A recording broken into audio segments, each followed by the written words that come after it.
Now, again, as a reminder, and I know the stream just cut off, we had a little bit of buffering, so I do want to apologize, but let's pick back up. Yolanda Davis is Julissia's paternal grandmother, and she has raised this girl for most of her life until April of 2020, when she turned the girl over to her mother for an extended visit. And all I was basically trying to say is that I hope that she was doing that in a legal capacity. If she had permission from the state or whoever it is that gave her custody to let the mom see the girl, then fine. But I'm pretty sure that that's not the case, because a lot of times they get to plucking on the heartstrings because they feel sad for the mom, because the mom don't get to be with her daughter and the daughter should be able to be with her mom. So a lot of times people in these situations where the kids go to a family member, it could be an irresponsible thing to let those children see those who have been disrespectful to these kids, abusive to these kids, and neglectful to these children. Okay? So the grandmother could potentially be investigated for giving this kid up when she shouldn't have been around the mom. Now, the Child Welfare Agency decided to return Julissia to her mother permanently. Okay, so maybe that was done through them. Miss Davis said, and the child was never returned. Miss Davis said, and the child was never returned to her care. I begged them not to let her go back with the mother, and now here we are. A lawyer for Ms. Davis said that the decision to return Julissia to her mother had been made by ACS at the recommendation of the foster care nonprofit called SCO Family Services, which managed Julissia's case for the Child Welfare Agency and placed her with Ms. Davis. Now, ACS declined to comment on Julissia's case, citing confidentiality laws, and the foster care agency did not immediately return a call on Wednesday evening.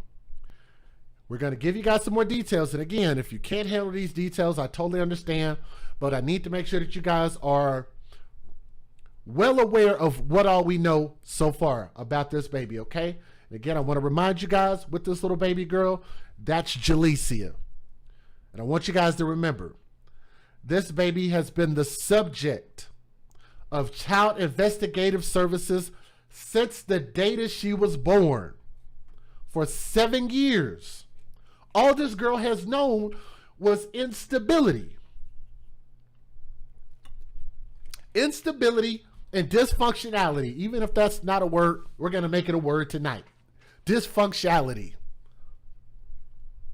Records show that the family has a long history of involvement with child welfare authorities, and police have been to the family's apartment several times before. Several times. I would love to know what several times is. Like 20, 30, 50, 100, 200? How many times do you have to keep getting call after call after call to the same god dang place? Excuse my language. I'm trying not to cuss. Or curse. Curse. I say cuss sometimes. Trying to mind my language. Those are clear red flags if you continue to have to keep coming back to the same place. How does that make any sense? Michael Roberts, a neighbor, said that as recently as Friday, his girlfriend had called the authorities after seeing that, after seeing this baby with a black eye. Wow. The neighbor saw something and said something. That's really all they can do. That's all they can do. They saw something and said something. There was always a lot of commotion, always yelling and always screaming, Mr. Roberts said. Now, police officials said that they were not notified about the incident until Tuesday because it had been reported directly to Child Welfare Agency and not through 911. So they were limited as far as what they could, as far as what they either knew or what they could go do, because when they give it to Child Welfare Services, they generally won't tell the police anything. They keep them in the dark like mushrooms. And Lee Hellinger, and thank you for saying that, she said, great job, CPS. I'm sorry, but I try not to blame Child Protective Services, but they failed here. They definitely failed here. How many of you guys, if you guys are listening to the sound of my voice, if y'all would, please do me a favor and click that thumbs up. I do apologize that the stream had ended abruptly, but we are back. We will get these stories told. We want to make sure to get these baby stories told, but you can help us by clicking that thumbs up. It'll help share this video, okay? Please click that thumbs up. A black eye on a baby that was either 7 years old or less. The police officials say that they were not notified about the incident until Tuesday because it went straight to Child Welfare Services. Around 7:45 a.m. on Tuesday, Mr. Roberts, the neighbor, said that the mother, Navasia Jones, when you have a name like Navasia, you shouldn't even be allowed to be a mother. Navasia? You could have went with Nevaeh, which is heaven spelled backwards, like most people do, trying to give their kids some weird, I guess, name that has some type of meaning, I guess, or Asia, but Navasia. I guess you tried to mix the two together. Navasia was banging on her neighbor's door on the 10th floor and yelling, "My baby can't breathe and my daughter's not breathing." What? Why would you bang on your neighbor's door and not call 911? How much sense does that make? What? What? I'm going to read this again. 7:45 a.m., the neighbor said that Navasia Jones was banging on all her neighbors' doors on the 10th floor and yelling, "My baby can't breathe. My daughter can't breathe. She's not breathing." But y'all want to defund the police. Y'all want to defund all of these vital services that we actually need, though, right? But you'll get mad if the police don't show up because you're paying them less than half of what they're supposed to be getting, as far as their pay, though, right? It's really weird. He said he did not open the door right away, but he stepped into the hallway after a few minutes and saw several emergency medical technicians pumping Julissia's chest in her bedroom. He said he saw Mrs. Jones and Julissia's 17-year-old brother at the apartment, then watched Miss Jones follow the workers as they carried Julissia to the ambulance. Officers have filed at least 9 domestic abuse reports involving the family and responded to 5 calls for someone in need of medical attention, according to a second police official who did not have information about the timing and outcomes of these incidents. Mr. Roberts said that he has spoken to police and social workers from ACS about the family on several occasions. So again, I want you guys to remember that they were limited as far as the information that the police knew. In 2013, the year before Julissia was born, Miss Navasia Jones lost custody of her 4 older children.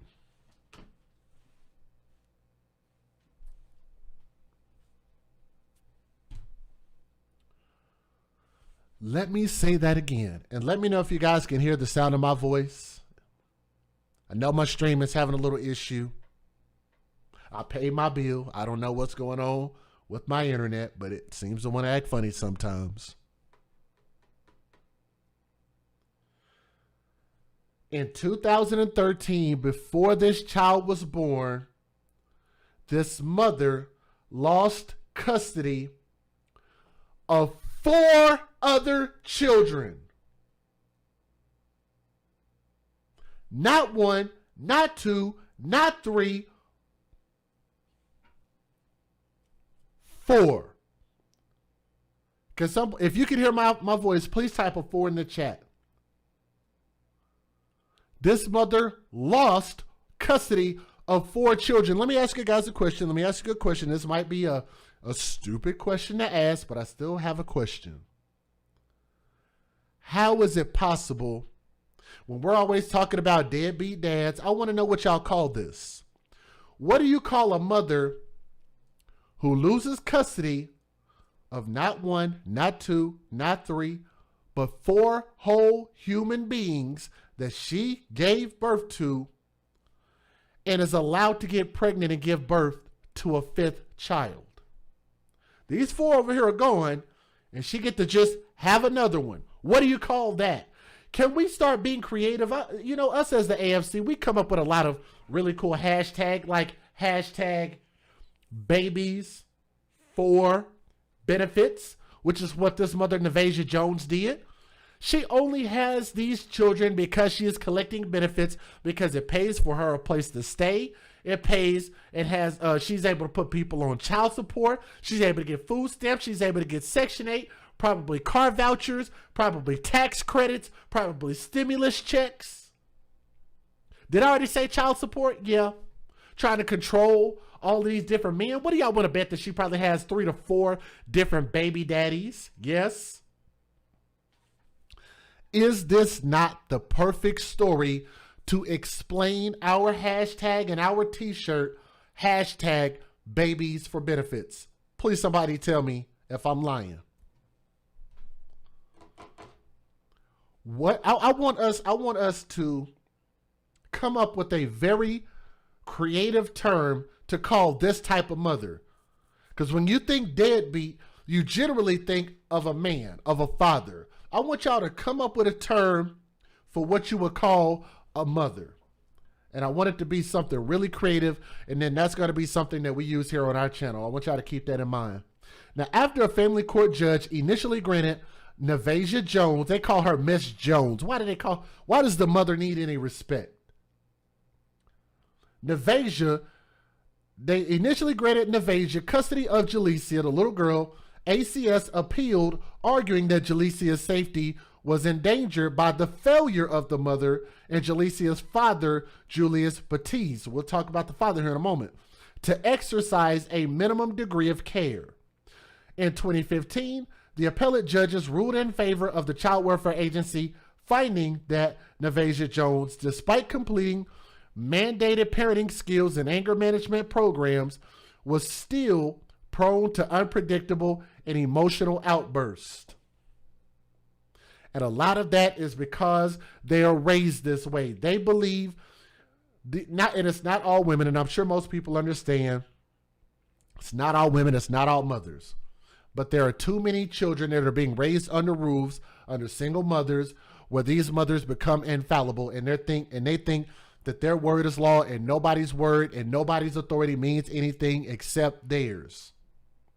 Because in a lot of cases, they get away with stuff that no other human being would get away with. Infallible. That's where that mentality comes from. Even on supervised visits with her older children, she was easily provoked and agitated. She didn't love her kids at all. Until the mother is able to successfully address and acknowledge the circumstances that led to the removal of the other children, the judge wrote, we cannot agree returning Julissia, even with the safeguards imposed by the family court, would not present an imminent risk. Now, Julissia went to live with Nevasia Jones, her mother, first provisionally last year, then permanently a few months ago. Brian Zimmerman, a lawyer for Mr. Batties, confirmed. A lawyer who represented Mrs. Davis, Yolanda Davis, the grandmother, said that Nevasia Jones had refused to allow the grandmother to see Julissia after getting her back. Mrs. Yolanda Davis's petition for visitation was scheduled to be heard this fall. That's the grandmother. She had another hearing as the grandmother, and the grandmother was trying to exercise her legal rights. And just like Anaya Day Garrett was robbed of being able for her father to win custody in the courts, this grandmother was robbed of her opportunity to win custody of her grandbaby back. Robbed of it. Just ran out of time. Miss Davis is distraught when she arrived at Julissia's building on Wednesday afternoon. She said, I'm very numb. I'm very hurt. I need justice to be done. A lawyer who represented Nevasia Jones in the family court case declined to comment, of course. In the lobby of the building on Wednesday, There was a small memorial for the girl, stuffed animals, candles, and a bouquet of red and purple flowers. Thank God, no balloons. Glad to hear that. Upstairs, Julissia's bedroom was visible from the hallway as police officers entered the apartment. There was a little book bag with Mickey Mouse on it, along with a can of Pringles and some Elmer's glue. Mr. Roberts, who was 31, the biological father, said he had seen Julissia on Sunday in the elevator with her mother. The girl wore sunglasses, or I'm assuming that's the father, Mr. Roberts at age 31. Anyway, an earlier version of this article misidentified the relative with whom Julissia Batties went to live with last year. It was her mother, Nevasia Jones, not her grandmother. Okay, cool. So we got that. But let me let you guys hear the news videos. Let me give you the fair usage. Let's take a look at the news videos. Let's get it. Federal law allows citizens to reproduce, distribute, or exhibit portions of copyrighted motion pictures, videotapes, or video discs under certain circumstances without the authorization of the copyright holder. This is called fair use. It is allowed for purposes of criticism, news reporting, teaching, and parody, which doesn't infringe of copyright under 17 U.S.C. 107. As a reminder, here's what I need you guys to do. We just started back, and I'm sorry that you guys are having to come to a brand new stream. I do apologize about that. But if you guys would, please click that thumbs up. Here's where we are at. We were doing good. We're at 141 thumbs up. We need 200 thumbs up. So I'm going to take a pause right now. I'm not going to let the videos play until we get that. It's a very easy thing to do. We have more than 200 people here. Does the number I have for you still? Yes, it, no, actually, you know what? It does not, Falkwolf. Do me a favor and email me and I'll send you the new one. It doesn't. Actually, that one doesn't. Had to change it. Got some crazy people out here. But yeah, if you will, email me, theafcmatters@gmail.com. And I'll send you the new one. And yes, this is the first story. Thank you, Jayla Experience Walls. Appreciate that. Yes, this is the first story. So Lee says we have 302 people watching. We need 200 thumbs up. I am waiting for everybody to click that thumbs up so I can start my news videos. Mookie Lolo showing some love. Been doing a lot of night work, bro. Hope you have been well. Miss you, AFC. From the bottom of my heart, Mookie Lolo, much love. I definitely appreciate you. Thank you for the $5 super chat, showing some love. Appreciate that. I need to shout this one out real quick. Need to make sure and shout this out. I'm trying to remember. I think I know your name. Hold on. Let me see if I can find it. Because I need to make sure that I can say your name. Hold on. We're waiting on 200 thumbs up. Can we get there? It only takes a moment to get there, guys.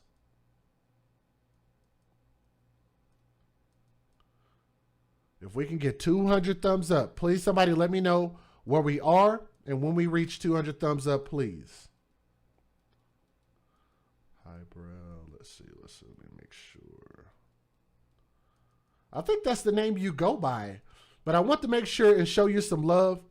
This is coming from the Highbrow Studio. The Highbrow Studio said, I just love you and this podcast. Thank you for your hard work. Hashtag babies lives matter. And guess what? Highbrow Studio donated by way of Venmo. I'm going to keep the amount that you donated private unless you specifically tell me to let the people know how much you donated. I generally, once it reaches a certain amount, I generally will kind of keep that on the low because I don't want people harassing y'all. But thank you so much. If you're listening, I truly appreciate that. Showing big time love. Appreciate that. 185 thumbs up. Come on, guys. I mean, it don't take too long. We got people watching, but they won't click the thumbs up. How do we have that many people watching, but they're acting like they don't know we want you to click the thumbs up? Why else would you be here if you didn't want to click the thumbs up? It's a lot of people that are live tonight. Plenty of stuff to watch. We're one of the smaller channels on YouTube, so I need as much support as we can get. Do I need to play the what is that music? That Jeopardy? Do I need to play the Jeopardy music? I'm not gonna do that. Come on, y'all, please. 200 thumbs up, please, please. But don't just sit here and don't click nothing. Please click something.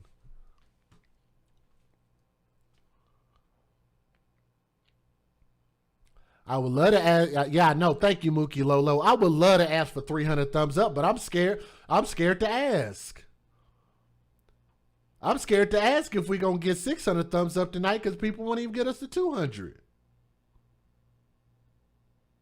They will just look down and be like, boop. Just click the thumbs up. It only takes a second.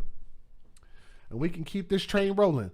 I hope we can get to 600 because we still got 3 more stories to tell tonight, okay? Here we go. Let's get it. There is heartache tonight after the death of a 7-year-old girl in the Bronx. Julissia Batties was pronounced dead at a hospital on Tuesday after being found unconscious inside an apartment on Alexander Avenue. Her grandmother says the girl went to the apartment last April for a court-ordered weekend visit with her mother. Yolanda Davis says she repeatedly tried to get her granddaughter back, and she told our Corey James in an exclusive interview she didn't know why she was being allowed to stay with the woman she says abused the child. At the age of 4 years old, the date was April 13, 2018. And what my granddaughter said was, "Mom hit me with a hammer." The cause of death has not been revealed. ACS says they are prohibited by state law from sharing. I want y'all to hear that again. Let me back that up, and I want y'all to hear what this baby told that she went through. Listen to what Grandma said again. Years old. The date was April 13, 2018. And what my granddaughter said was, "Mom hit me with a hammer." Mom hit her with what? He says abuse the child. If y'all heard what she said, can y'all type it in the chat, please? At the age of 4 years old, the date was April 13, 2018. And what my granddaughter said was, "Mom hit me with a hammer." April 13, 2018. And what my granddaughter said was, "Mom hit me with a hammer." And this girl was allowed to go back home with her violent ass, short tempered mother, and she got hit with what? 2018. And what my granddaughter said was, "Mom hit me with a hammer." Keep in mind, the baby survived the hammer attack. This is stupid. Tonight, there's heartache for a family of a 7-year-old girl who was found dead in the Bronx on Tuesday. So far, no one's been charged. CBS 2's Thalia Perez says the girl's father, who is desperate to know what happened. She said that we win, that she loved me. And I was the best dad. I feel like I failed my baby. Julissia Batties cries as he describes his last phone call with his 7-year-old daughter.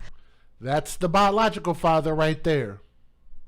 Julissia Batties, who died Tuesday at her home where she lived with her mother and brothers. She was crying out for help. Nobody did nothing for my baby.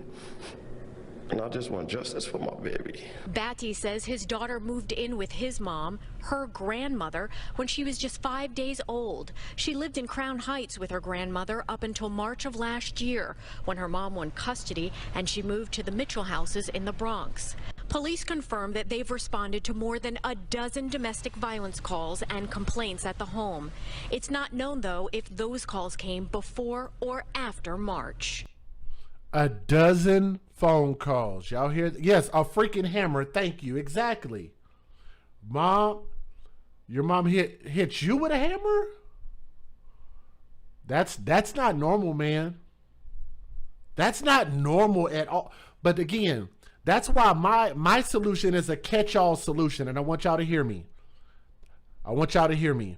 My catch-all solution is you as a parent should never put your hands, feet, or other objects, including hammers, on these children. You should never put your hands, feet, or other objects on these children. Period. If you do, then you are not a suitable parent. If you have to be physical with a child, if a 3-year-old, a 4-year-old, 5-year-old, 6-year-old, 7-year-old child is not going in the direction that you want them to go, if they're causing you to be that short-tempered, you should not be a parent at all. Then on Tuesday, police say Julissia's lifeless body was found with blunt force trauma to her stomach and trauma to her face and arms. I have fought, I have did fair hearings, I have did interviews.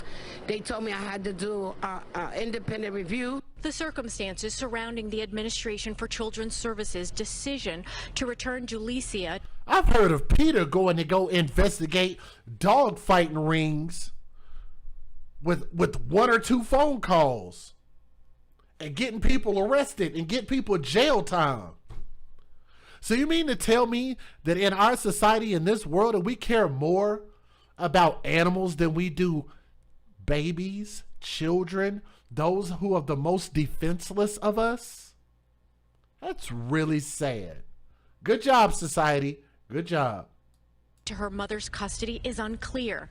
ACS is prohibited from speaking about the specifics of this case, but did say our top priority is protecting the safety and well-being of all children in New York City.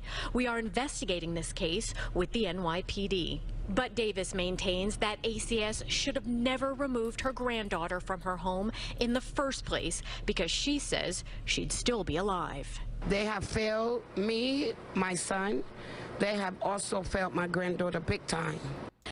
This is exactly where the system absolutely failed. This is a failure on the system. Absolutely. Let's keep going. 2 more videos. An investigation underway this morning after the tragic death of a 7-year-old girl in the Bronx. Matter of fact, we haven't even got to the charges of the 17-year-old yet. We haven't even got there yet. An investigation underway this morning after the tragic death of a 7-year-old girl in the Bronx.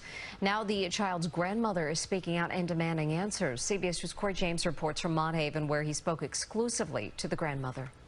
The mother explained that the child hit her head on the table. Do you believe that? No. The grandmother of this 7-year-old little girl is living her worst nightmare. Tuesday morning, police say they found Julissia Batties unconscious inside an apartment on Alexander Avenue in the Bronx. A police Yolanda Davis tells us her granddaughter, who she has raised since birth, went last April for a court-ordered weekend visit with her mom. The weekend became 90 days.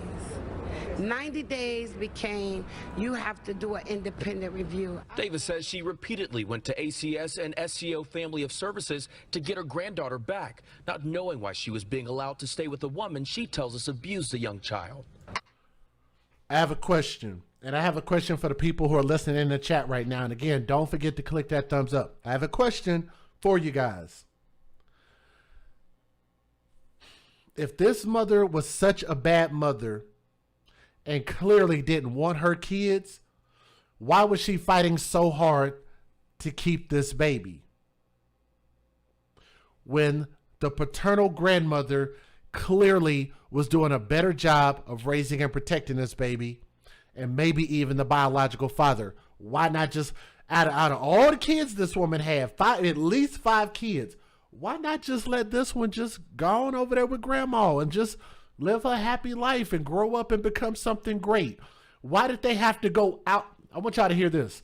They had to go out of their way to ruin this baby's life. Y'all understand? All the mother had to do was say, fine, it is what it is, and leave it alone. She forced her hand and forced the system to give her this child back. And the baby would have lived and been fine. But why do I think the mom did this? Because maybe she was going to be losing some of her benefits from the babies that she had. Yes, babies for benefits. Let's keep going. At the age of 4 years old, the date was April 13, 2018. And what my granddaughter said was, Mom hit me with a hammer. The NYPD would not give specific information. I can't get over that. Mom hit me with a hammer. What kind of stupid crap is that? You just can't be that level of dumb. You can't be that level of dumb. 2018.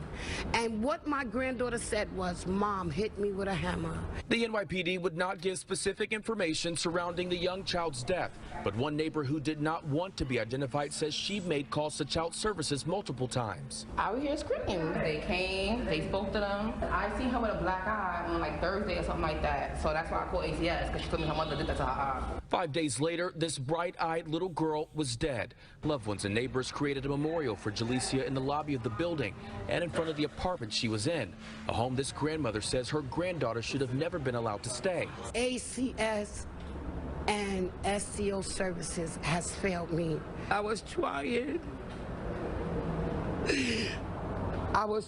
to keep this from happening. And now she is facing what she feared. In the Mott Haven section of the Bronx, Corey James, CBS 2 News. Thought it was walking around black eyes and all of that. Next day And we don't hear any protesting. Thank you, Karen. We don't hear any protesting about this. Thought it was walking around black eyes and all of that. Next day they see her with shades on at a party. I can't even sleep. She was my best friend. Julissia Batties lost his 7-year-old daughter, Julissia, to a suspected child abuse death on Tuesday. But he hadn't seen the little girl since she was 2 because he said Julissia's mother was constantly making domestic violence complaints against him, and his mother, Yolanda Davis. The book is consists of all the ACS cases. From the time Julissia was born, her parents were battling it out for custody. Julissia Batties' mother, the paternal grandmother, said she got custody of baby Julissia on May 1st, 2014. She'd been here since she was 5 days old. But the extensive court records show there was always a battle over the little girl who loved to sing and never gave a problem, according to her grandmother, and posed in a school photo before the pandemic with her favorite characters from the movie Frozen. But because of the domestic violence complaints, which Julissia Batties says are false, he was not allowed to stay in the same household with the child. They made me choose between my son and my granddaughter. I had to pick the baby. Julissia's grandmother told us at first the biological mother used to visit her. But if that man is 31 years old, why does he live at home with his mom? I'm sorry, that don't even sound right. I'm sorry. It's these type of things that make me, I don't have as much compassion for the father. He's 31 years old. You know how long I've been out on my own? I moved out at age, I think I had just turned 19. I just turned 19. And me and my buddy, shout out to my ex-roommate, he knows who he is, my classmate, my partner. We moved out together at age 19. Me and him both been gone from home since then. I didn't become a father until age 24. This man is 31 years old.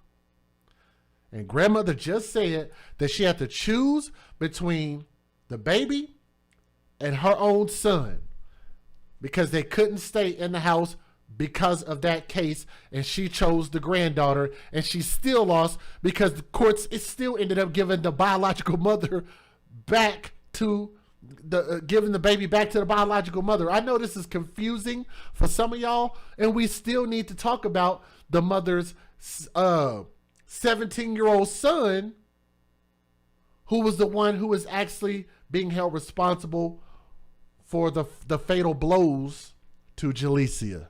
We haven't even got there yet.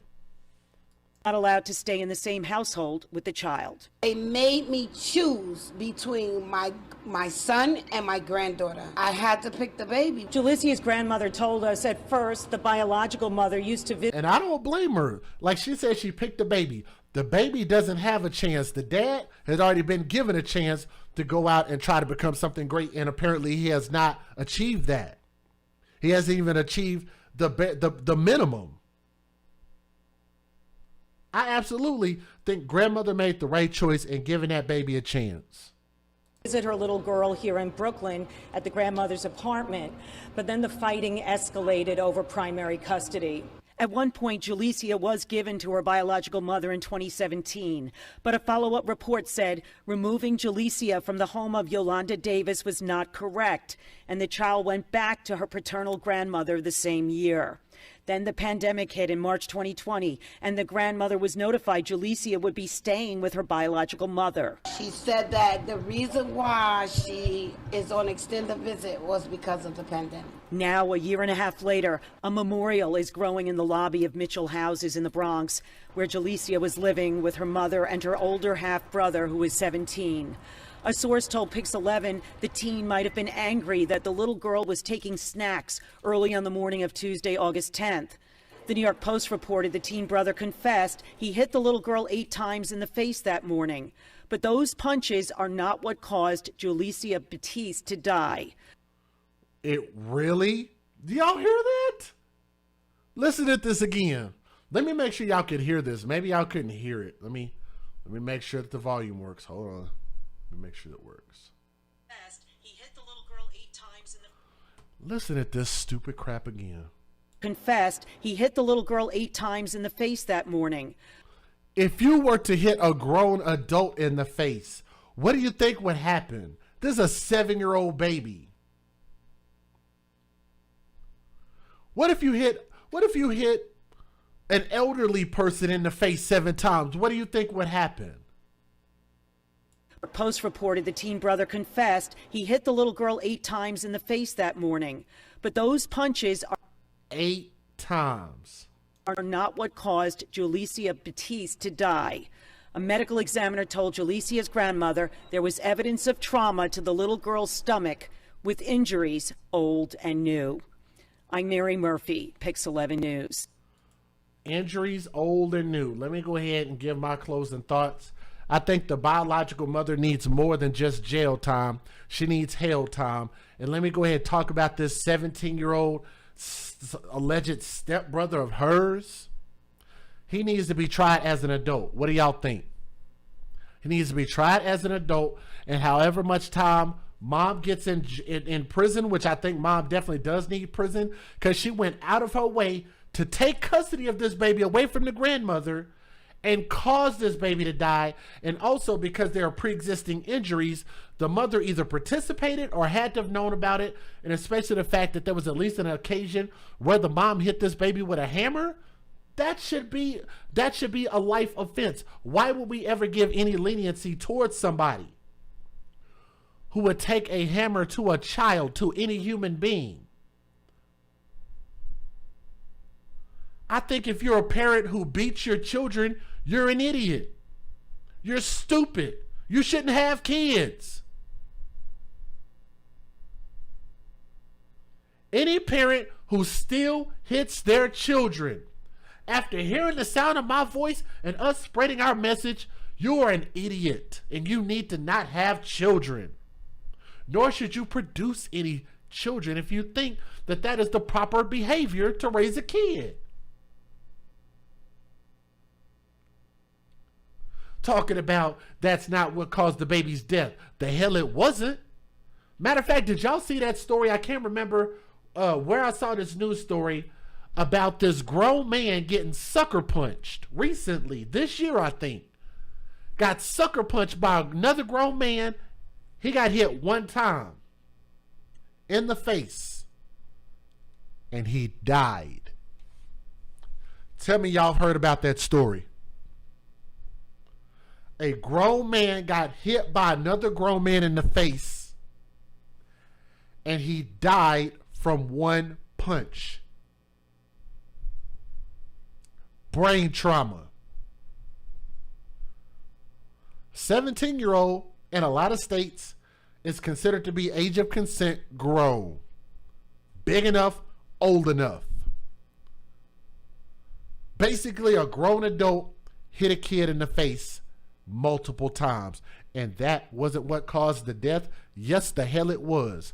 And the fact that the baby has pre-existing injuries, I think the mother should suffer at the behest of all of that. She needs to suffer for the fact that she even lost 4 children previously and then turn around. And yes, I said that she lost 4 children previously. If you didn't catch that part of the story, then went back to fight this grandmother for custody of a kid that she didn't even love or care about. There's a special place in hell for people like that.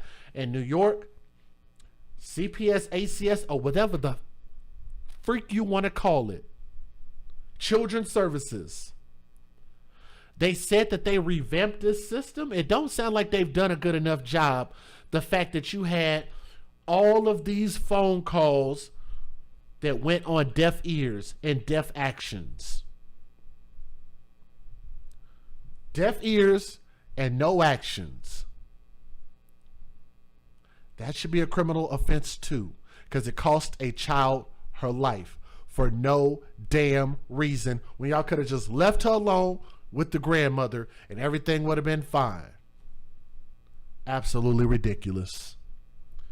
That baby Julissia was doomed from the moment that she was born, and that baby, that beautiful baby girl, deserved to grow up and become something great. So Julissia Batties, I want to say, young princess,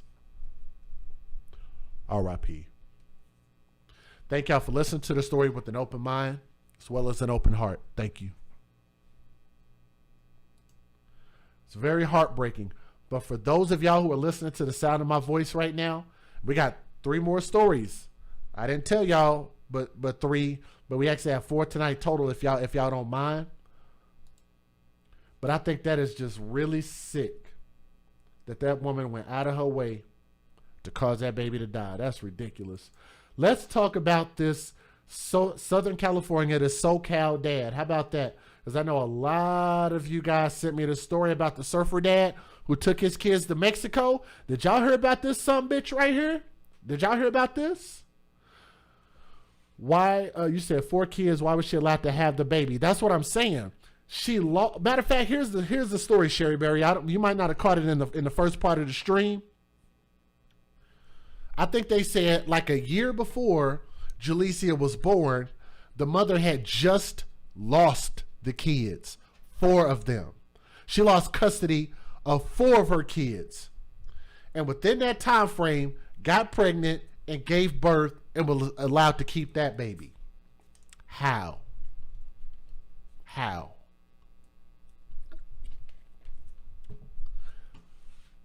We got to move on. We got to talk about this story here, because this is a special stupid son of a gun right here. I want to call him something else, but I'm trying to mind my words so I don't get flagged.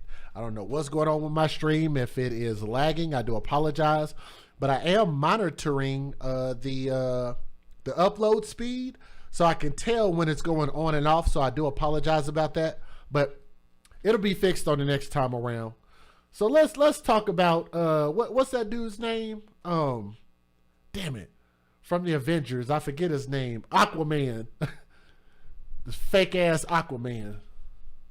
Let's talk about this stupid idiot here. And if you guys are watching, all right, we got 450 people watching. That is awesome. We need 600 thumbs up, please, because I know y'all were coming to the other stream and it cut out for some reason. My internet shut down. It wasn't a YouTube thing. It was something on my internet. Something wrong with my internet. But if y'all would, please click that thumbs up. We are currently sitting at we have 258 thumbs up, peoples. 258. Oh, you said DC? Whatever, Dre the Dream. Look, now damn it. Now don't y'all start, but you get my point. Don't y'all start getting on to me. Y'all know that is not my thing. I am not the expert. Y'all know my brother Tommy is the expert on that. Please don't get on to my case. Please. I definitely damn sure don't know the difference. So DC, my bad. We're at 274. Can we get 300 thumbs up? That should bring in about 500 people watching live if we can get 300 thumbs up. So that means we only need 26 more people to click that thumbs up. Justice League. Yeah, that's right. Thank you, Immortal. Because I knew I watched it on HBO Max. I don't know. I get confused with all this stuff. Man, look, I can't. I'm not gonna lie to y'all. I can't keep track of all that stuff. 300. The thumbs up is right there. If y'all can't see that thumbs up, it's right there. Look at your phone, look at your tablet, look at your computer, wherever you're watching from, click that thumbs up. 300 thumbs up. We need 13 more people. Can we get 13 more people? Who wants to volunteer to be one of those 13 people? That's all we're waiting on. 400 people, but not even 300 likes. Help me out. Help me out. Couple more people. Okay, we need nine more people, and then we'll start. We're at 291. We're at 291 thumbs up. When we get 300, I'll go ahead and start. So if my moderators would, what's up, Jax? If my moderators would, let me know when we get to 300, please. When we reach that mark, we'll go ahead and start. Because I got to tell y'all about this, ooh. I wish I could cuss on this stream, man.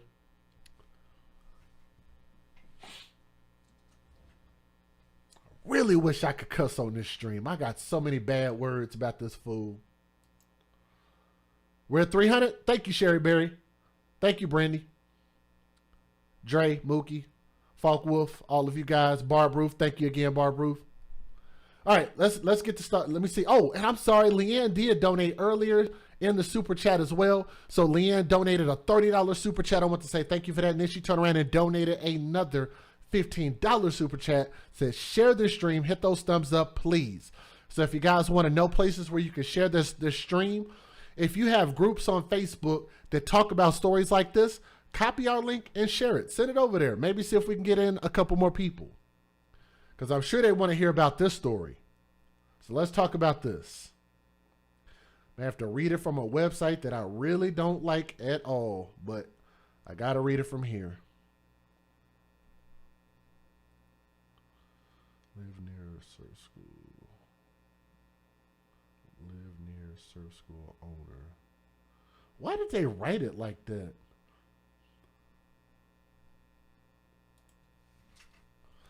Ladies and gentlemen, this particular story out of SoCal, and I believe that SoCal is Southern California, if I'm not mistaken. But I'm talking about this story, and I'm going to say some things that are not going to sit well with your sensibilities.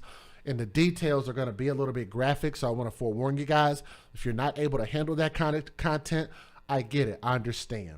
But I believe, especially with us being the AFC, the Advocates for Children, we're going to give children a voice that they really don't have, because we believe that they can't speak for themselves and they cannot defend themselves against the tyranny of their parents and their caretakers. This is a really sad story. Okay. Now the father that you see on my screen, that dummy, let me see if I can get a different photo of him right here. How about this? How about we use the family photo?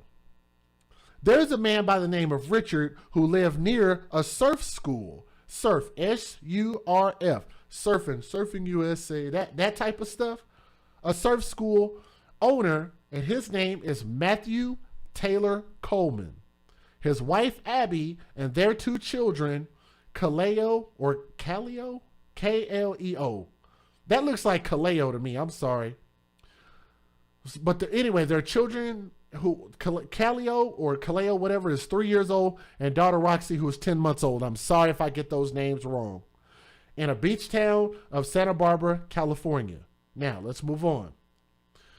While the guy who lived near the surf school, his name is Richard Galindo. Galindo says that Abby was the sweetest mother who would always stop by and say hello, and tells the news that Matthew was less amiable. I've known Abby for the past year. She used to walk by with her two children, and I want y'all to see those babies. Let me see if I can show you a photo. They look like a typical happy nuclear family. It's not always the case. It's not always the case when you have children by the devil, by one of Satan's spawn. She would have one in a buggy and the older one would walk. I see her at least once a week as she passed by my house on the way to the beach. Her oldest child loved playing with the cement animal statues in my yard, he said with a tear in his eye. Matthew was never really the friendly type, talking about the dad. And I want y'all to bookmark that. Okay? So the man that he's currently talking about is, oh, those are beautiful little babies. Look at that. How can you look at those faces and why would you want to hurt those babies? You look at those babies, you look them in the eyes, and you're just like, what would make anybody want to hurt them? I really don't understand. But you see this dude right here, this fake ass David Hasselhoff, fake ass Aquaman. I don't know what it is that he think he is. But Matthew was never really the friendly type, according to the dude that lived by the surf school. When Matthew walked by my house with the kids, he seemed he was in another land, and he never acknowledged me to say hi. He just looked straight ahead. So, yellow flag. The last time Galindo spoke with Matthew was just a few weeks ago. I brought a bag of avocados over to their house, and Matthew answered the door, and for the first time, he was actually nice as I handed him the bag, and he said thank you. Matthew, who was 40 years old, was detained on Monday by U.S. Customs and Border Protection agents while trying to cross the U.S.-Mexico border after his children's bodies were found on a farm Monday morning. Now, again, I want to warn you guys, the details are about to get really, really specific, so I want to forewarn you before we get there. Now, the family lived in a modest 3-bedroom, 2-bathroom, 1,300 square foot home with a 2-car garage that was built in 1956. Why did we need to know that?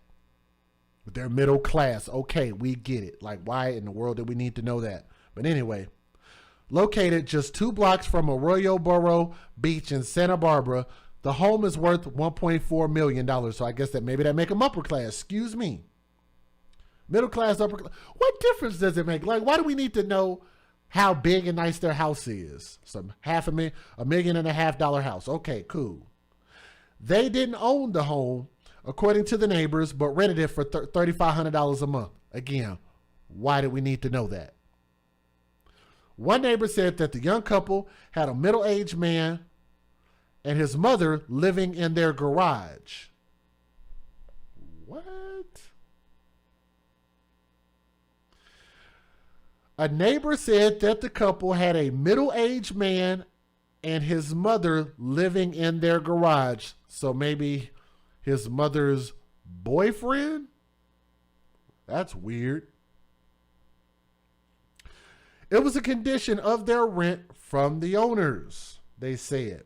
Another neighbor told the news that Abby was the mother, was the social one of the two, but I was wary of Matthew. He seemed a little too happy and disingenuous, fake nice almost. Until Abby gave birth to their second child last September, Matthew was the one who took their son to the beach and for walks around the neighborhood. But around the time Abby gave birth to Roxy, she had quit her nursing job to be a stay-at-home mom with her 2 kids. Abby nor Matthew ever spoke about their political beliefs or affiliations. Now, here's where it's about to go crazy. They never spoke about their political beliefs or affiliations. We thought they were all American. They were the all-American family, good-looking couple, beautiful kids. They appeared to be loving. None of us neighbors had any thought that something like this would happen. But then again, you never know what goes on behind closed doors.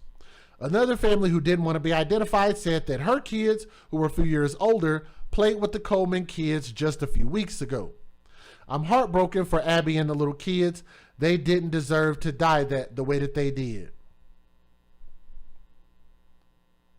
Let's see, scroll down. Here's some of the details.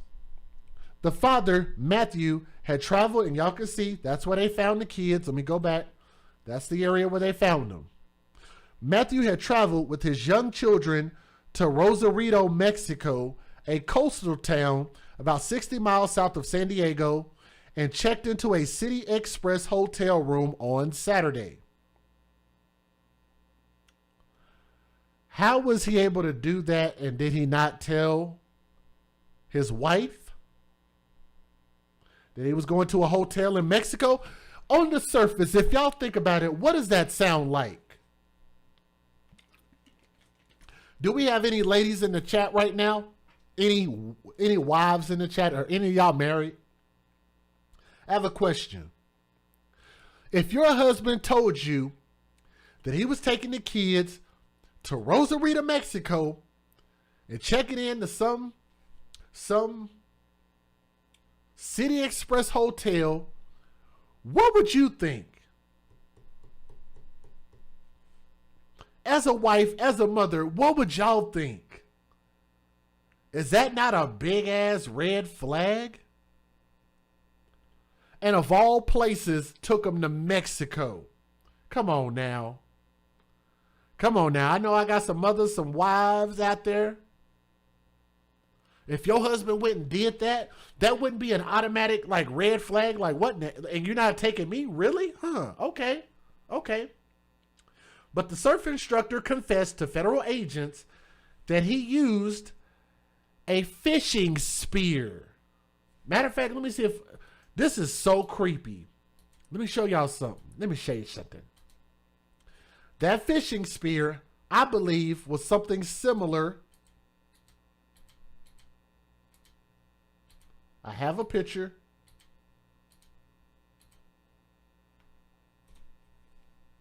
Right there. Matter of fact, I don't even need to pause that. Let me bring up my pictures. I'm gonna give you guys a bigger photo. Let me blow this up. Fake ass David Hasselhoff. Baywatch looking ass boy. Aquaman reject wannabe. That looks like a fishing spear, does it not?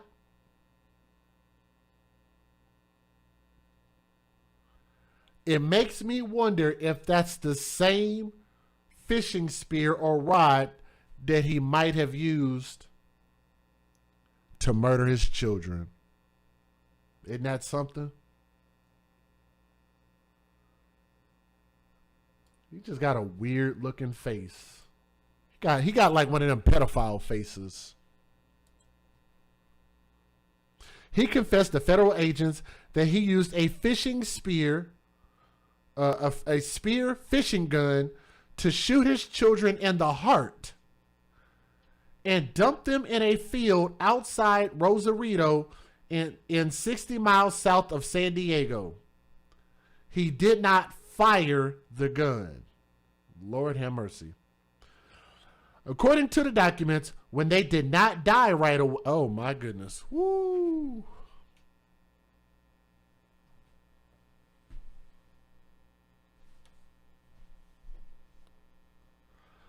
According to the documents, when the children did not die right away, Matthew shot his son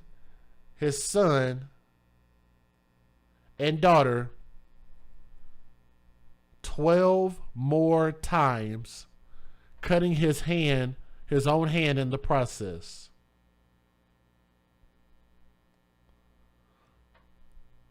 Shot his son 17, I think they're saying 17 times, and his daughter 12 more times. A day before the murder, Matthew left his Santa Barbara home with his two children in a Mercedes Sprinter van. He did not take a car seat and instead left with his 10-month-old daughter in a box. What the hell? He told his wife Abby, here we go. He told his wife Abby that they were going on a camping trip, but he didn't tell her where.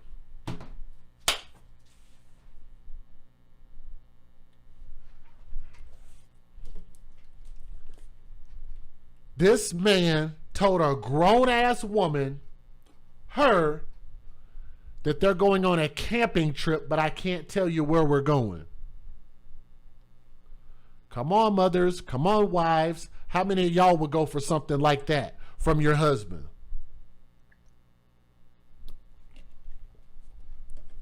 I'm not pulling this out my behind. That's what this says. It says he told his wife, Abby, that they were going on a camping trip, but didn't tell her where.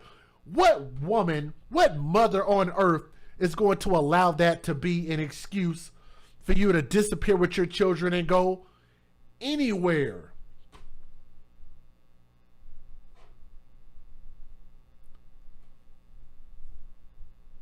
Let me just finish telling the story. Shoot. Matthew did not answer any of his wife's calls or texts on Saturday. Family members reported that they also could not reach him. Abby reported her husband and children missing that same day. She said she was concerned for her family's well-being, and because she knew her husband didn't have a car seat, according to the documents. Matthew had checked himself and his children into the hotel in Rosarito, where they stayed until early Monday morning. Saturday, Sunday, Monday, 3 days gone.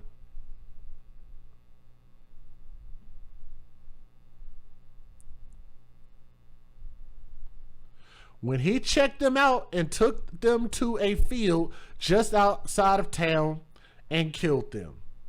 There is a closed caption TV or a CCTV, I forget what that is, I think it's closed caption, showed him returning to the hotel later Monday morning without his kids.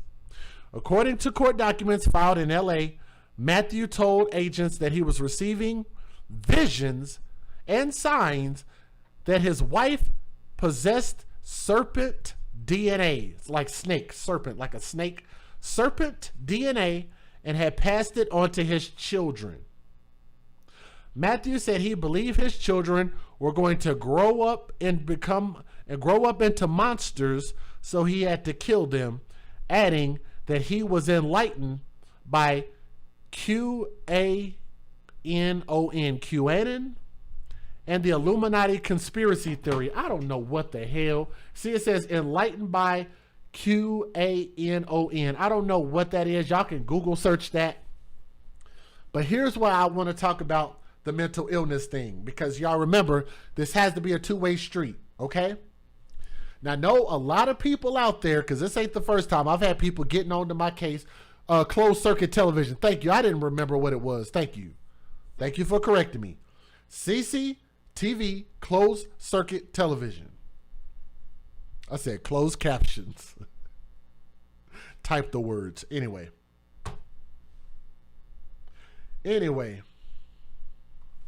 let's go back to the story. A lot of people have been watching my channel for a long time, and I don't want to bring up any names, but I remember it was right at about 2 years ago. I had a channel member of mine that ended up emailing me, and they were pretty upset because of my stance on mental illness. It was a couple years ago.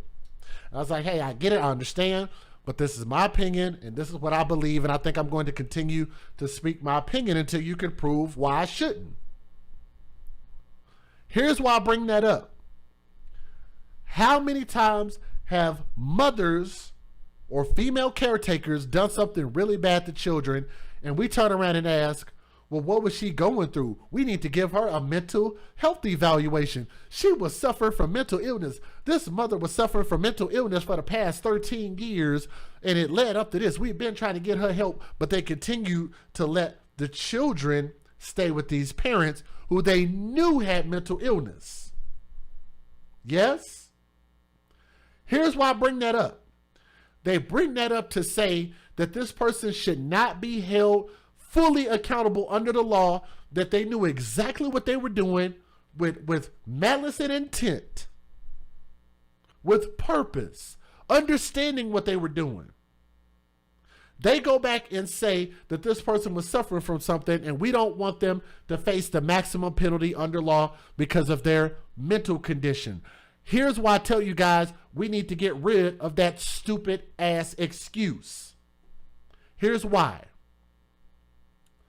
Mental illness is no excuse to hurt children. I've been saying this message the whole damn time. Here's my message. I think this message might be exclusive to me. I don't hear many people that talk about this like me. If your mental illness presents a danger to children, then you should not be a parent. Somebody who's been watching me for a while, if y'all been watching me for a year, 2 years, 3 years, let them know in the chat that this has been my message this entire time. I've not wavered from my message. I have not changed my message. And I still feel just as strongly about my message today as I did 3 years ago when I first started.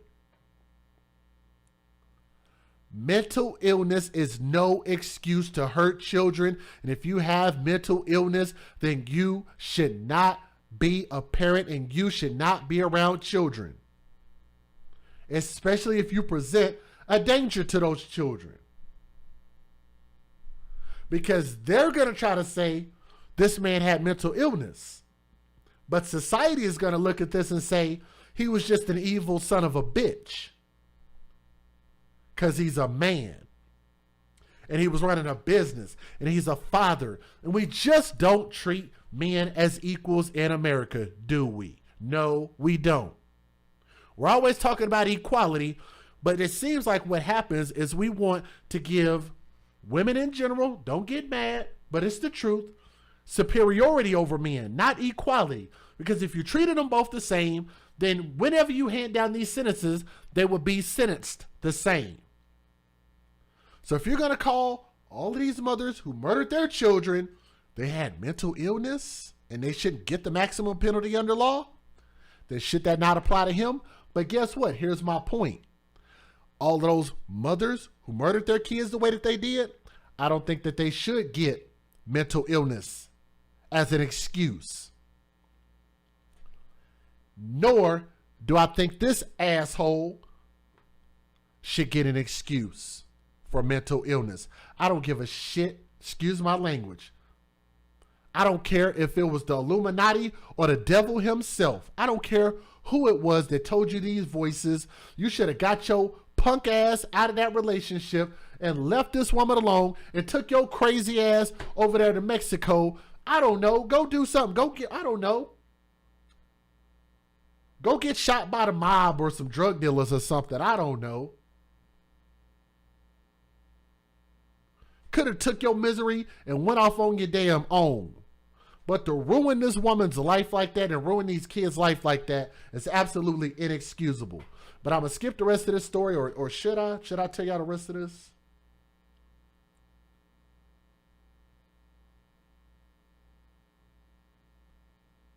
We'll skip it. Fair usage, let's get it. Federal law allows citizens to reproduce, distribute, or exhibit portions of copyrighted motion pictures, videotapes, or video discs under certain circumstances without the authorization of the copyright holder. This is called fair use. It is allowed for purposes of criticism, news reporting, teaching, and parody, which doesn't infringe of copyright under 17 U.S.C. 107. And I do want to apologize for those who get offended by my words, but you got to remember, we are the AFC. This is not a me thing. This is a we thing. And we advocate for children first. Please remember that. That does not waver. Let's get it.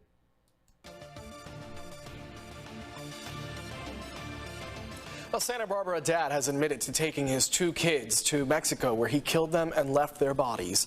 Good evening. I'm Jesse Pagan. I'm Marcella Lee. Carlo Chiquetto has the week off. Investigators say 40-year-old Matthew Taylor Coleman drove from his home in Santa Barbara with his 2 young kids on a mission to kill them so that they, in his words, would not grow up to be monsters. News 8's Kirsten Holmes joins us live with what we've learned about the case today. Kirsten? Hey, I'm here at the San Diego FBI office where in my hand I'm holding the criminal complaint against Matthew Taylor Coleman. This details the gruesome murder of his 2 young children because he says he wanted to save the world after he was enlightened by QAnon and Illuminati conspiracy theories that he found on the internet. So he found this stuff on the, man, he found this stuff on the internet, really? And if you guys are watching, please do me a favor and click that thumbs up. It shows love not only for these children and for the memories of these babies. It's kind of like giving them a virtual hug. So you guys reach out, get that thumbs up if you would. Please help share this story, okay? The complaint says that on Saturday, August 7th, Matthew Taylor Coleman took his 10-month-old and 2-year-old from his home in Santa Barbara, California, to Rosarito, Baja, California. The criminal complaint says his wife called police concerned for his safety when he left with their children because he wasn't answering her or other family members who were reaching out to him. But she says she did not believe that she, or their children were in danger. While in Rosarito, the complaint says Coleman murdered his children using a spearfishing gun into their chests. Coleman said he believed his children were going to grow into monsters and that he had to kill them after he was enlightened by QAnon and Illuminati conspiracy theories.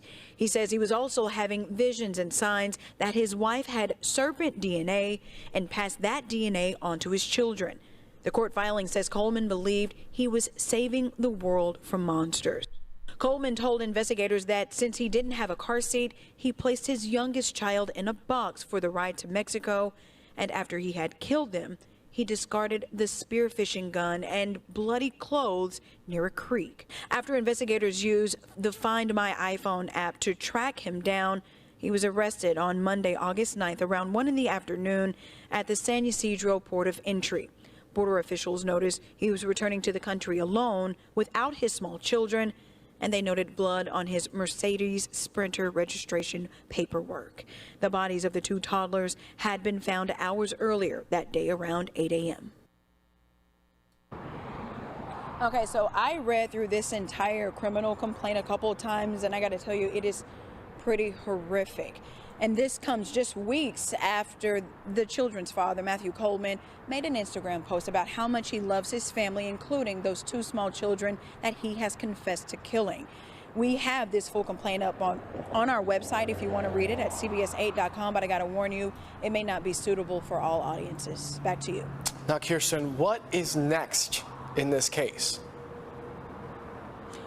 Okay, so Coleman was in court today, and he will be arraigned on August 31st. He is being held without bail, but August 31st is his arraignment. All right, Kirsten, we'll keep track of that and see what happens during the court process.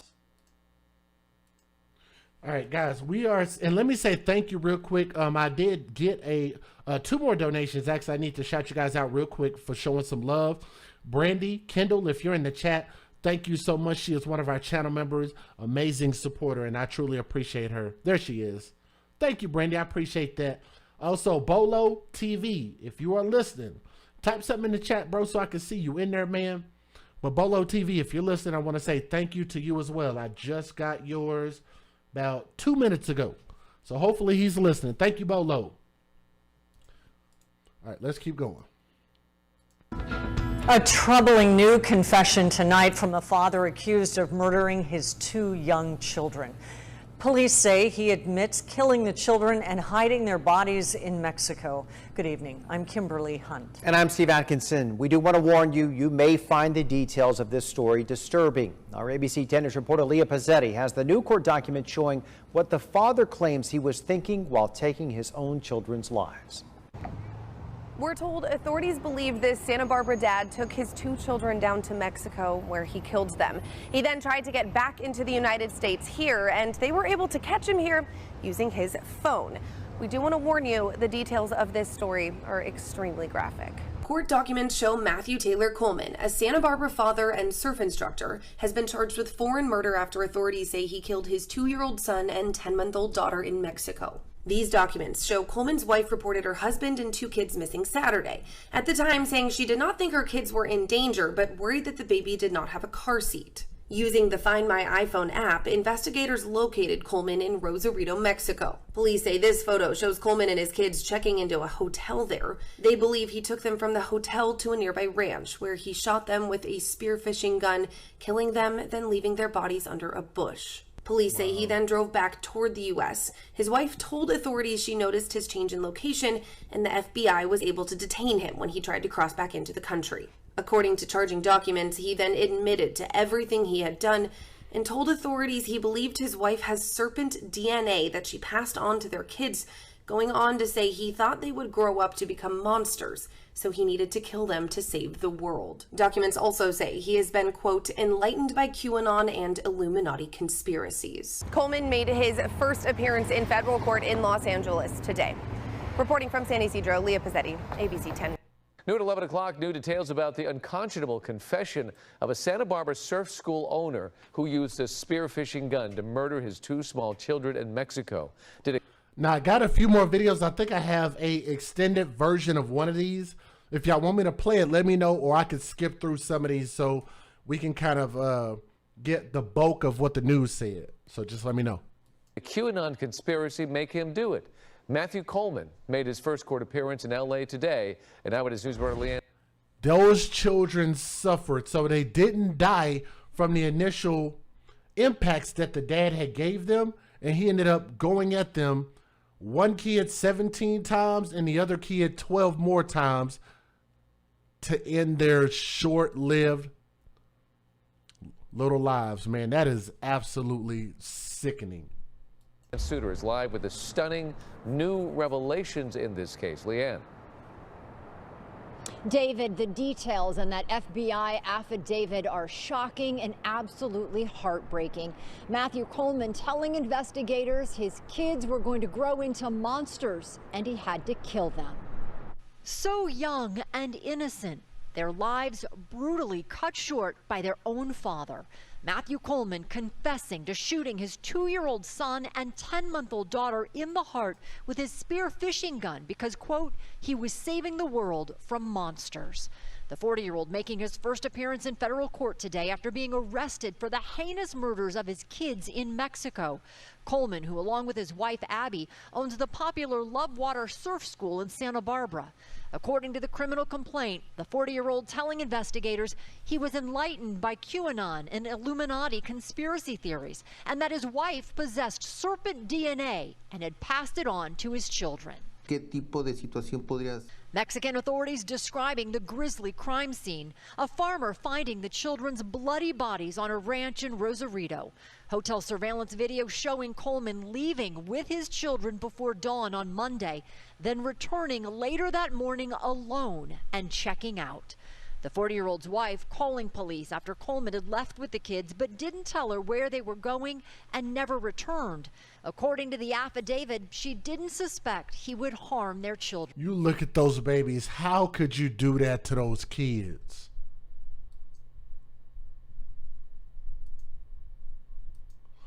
You were asking, where's the proof? Where's the proof of what? Unless I don't know if that was a question for me or for somebody else in the chat.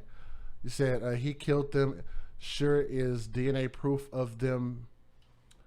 I said, where's the proof? Oh, okay. I think I see what you're saying. Okay, never mind. I think I understood what you were saying. All right, let's keep going. A Santa Barbara man is being held in the deaths of his children who were found at a gruesome scene in Baja California. Officials say Matthew Coleman was caught at the border and in questioning confessed to the killings. Senior reporter John Palmentary is live. And John, you've been trying to get more details about Coleman and what led up to the shocking act he's accused of. Here at Shoreline Park, where Matthew Coleman spent a lot of time in Santa Barbara. We talked to many people that know Coleman, know about his religious beliefs, his surfing school, and his family. None of this is making any sense, and it's going to take quite some time to process it and find out what led up to these killings. The U.S. Attorney's Office says Matthew Coleman has confessed to the deaths of his 10-month-old and 2-year-old children, using a spear gun to kill them in a ditch on a ranch around Rosarito Beach in Mexico. The bodies were found by an employee about the same time there was a larger search for Coleman and the kids underway. Let me see. Leanne said there has to be more to the story. What do y'all think? What do y'all think is more to the story? I don't like. It does seem weird that he just out of nowhere just decided to flip on his whole family. Like, I guess it is possible. I mean, he was already a weird dude as it was, but like I said, I mean, why turn around and have kids, have a wife, have a family, and then turn around and kill them? Like, I don't get that. I don't understand that at all. And unless this is like some cult culture that you've been following for like a long time, what would make you just wake up one day and start reading something, and then you're like, oh, I believe in this now. I believe in the QAnon and Illuminati, and I think my kids are snakes and serpents. Like, what the kind of crack are you smoking? I know that the war on drugs and the crack epidemic, originally the drugs started. Well, you know, we're not gonna get into talking about how the CIA brought all the drugs in there, but that's here nor there. But it did start over there, so it makes me wonder. I guess it's not far-fetched if somebody in California might be on a little crack, I guess, because this man was clearly on something. That's really weird. So I don't know. What do y'all think? What do y'all think? What do y'all think the reason was? What do you think the motive was? Evidence has been found, including bloody clothing and the suspected weapon. Coleman's wife alerted police in Santa Barbara late last week that Coleman had left the Santa Barbara area with the children. He had not returned, and he was not returning phone calls. Coleman was caught trying to re-enter the United States through technology that located his cell phone, and both Mexican and U.S. agents were able to track him down.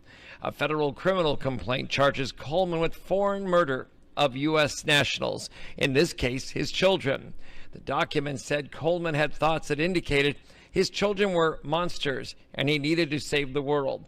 Those who know Coleman have said his life was religious, and he was a known surfing instructor at the Lovewater Surfing School, which he owned. In the past, he earned a master's degree in Spanish from UC Santa Barbara. He was on the surf team at Point Loma Nazarene University in San Diego. Those who are familiar with Matthew Coleman say in recent years he's had a surf camp in Ventura County, along Santa Claus Beach near Carpinteria, Ledbetter Beach in Santa Barbara, and here at Campus Point off the UC Santa Barbara coast. There were no recent indications of any breakdown by Coleman from those we have contacted who have seen him recently. The case has been actively investigated with the collaboration of Mexican authorities, the FBI, U.S. Customs, the Border Patrol, Santa Barbara Police, and the Santa Barbara County District Attorney's Office. Coleman is being held in custody in Southern California. We have some more information about Matthew Coleman's mindset in recent days that might shed some light on what put him in the frame of mind that he's in. His arraignment has been set for August 31st. Reporting live in Santa Barbara, I'm News Channel reporter John Pullman. And we had somebody in the chat ask, and shout out to Alman, she said, if the wife had the serpent DNA, then why didn't he go for the wife? Nothing about this makes any sense. I think that's a good observation. Great observation. Let's keep going. Now to that tragic story out of Santa Barbara. It's a crime shocking everyone. A doting dad accused of stabbing his two youngsters to death with a spearfishing gun. Matthew Coleman appeared to have the perfect life on social media.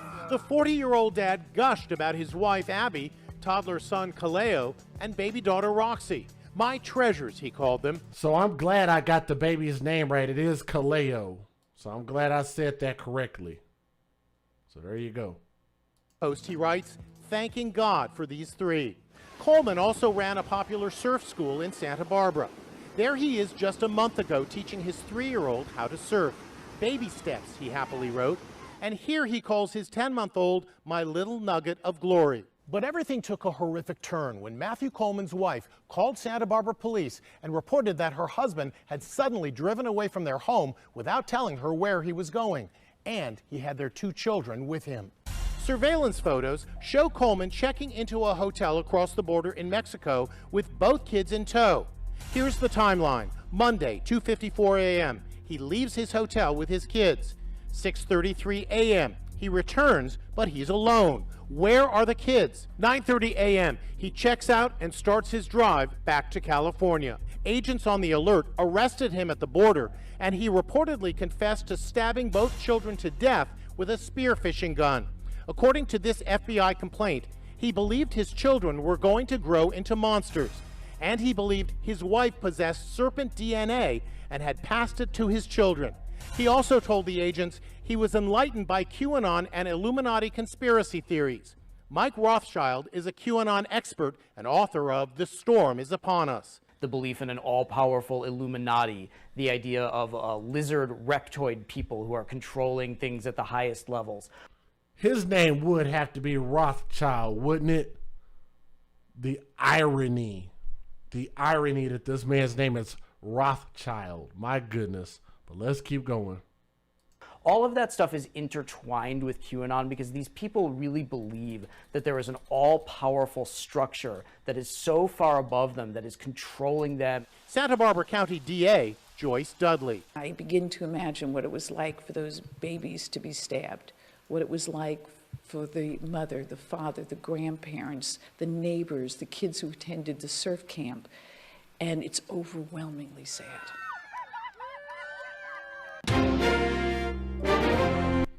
All right, we're using that with a fair usage, so hopefully that won't get flagged. But anyway, man, I'm not saying that he should have hurt his wife instead of his kids. I'm saying he shouldn't have hurt anybody. I'm saying if it would being 40 years old, if you're that damn stupid, you shouldn't have been with anybody. You could have just suffered in your misery alone. You could have took your misery out on yourself. I don't know really what the right words are, but we have to handle this in the legal system. The courts are going to get him, but nothing is going to bring back those babies. Like I say, the real answer, I don't know if we'll ever get, but this whole, conspiracy theory or whatever it is that he caught himself believing in, not only does that not explain it, but there is no excuse for why you would have took, your children away from this world when they couldn't speak for themselves nor defend themselves against the tyranny of their own father. And those kids could have grown up to become anything, and they seemed like they loved each other. Beautiful little kids, and they deserved so much better of a father, and they just truly did not get that. He is a horrible person, and there's a special place in hell for him. To those babies, to Callio and Roxy, I remembered their names, young prince and young princess, R.I.P. I'm DJ Just J with the AFC, and we advocate for children first. Like I say, I hope that man gets more than life in prison. He needs a quick sentencing. That's just awful, man. Absolutely awful. Do you guys got time for me I know it's really late, and I know that the stream messed up. I was trying to get this stuff started on time, but y'all know sometimes with technology, it don't always want to act right. Let's see. How far are we into this stream? Do y'all have time for 2 more stories, or do y'all want me to wait until tomorrow? Let me see. We have a few people watching. We need 400 thumbs up, so we only need 23 more people to click that thumbs up, please. And that'll bring us to 400. So we've been live, let me see.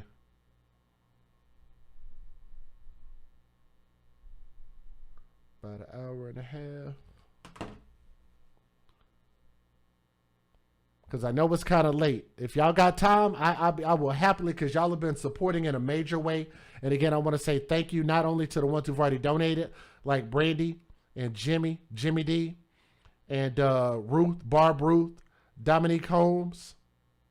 But I want to say in Bolo TV, if you're listening, thank you. I want to give a big, huge shout out again to the Highbrow Studio in Venmo, showing love. To those who are on Patreon, thank you. To Leanne Engel, my friend in the chat, thank you, Leanne. Big shout out to both of y'all. Truly, truly appreciate y'all level of support. It's just unmatched, and I truly appreciate that. All right, you said let's continue. I won't waste a lot of time. I'll be real quick with these. Let's keep going. So we need 23 more people to click that thumbs up. When we get to 400, I will go ahead and start. So let's keep that in mind. Let's see. Let's go. Oh, wow. I had a lot of videos here. Ooh, wee. Sheesh. I might have to cut some of these news videos out, but they all are important. What's going on, Kim? I'm not going to waste a whole lot of time. I'm going to go ahead and try to dive right into this. Let me go ahead and pull up my next story, which is going to be this one. first one. Hate using this website. Can y'all let me know when we get to 400? Are we at 400? We're already there? Good deal. So let's try to get to our next goal of 500. We're at 400. We got plenty of people here. Let's try to get to 500 if we can get there. So we only need 100 people to do that. Just click that thumbs up and show support if you can. Let's talk about this beautiful baby girl right here, who was really just a victim. When y'all talk about the wrong place at the wrong time, this is one of those stories. This is literally the wrong place at the wrong time. I had my apple juice, but I ran out. I got this Gold Peak green tea. I'm gonna have to drink that.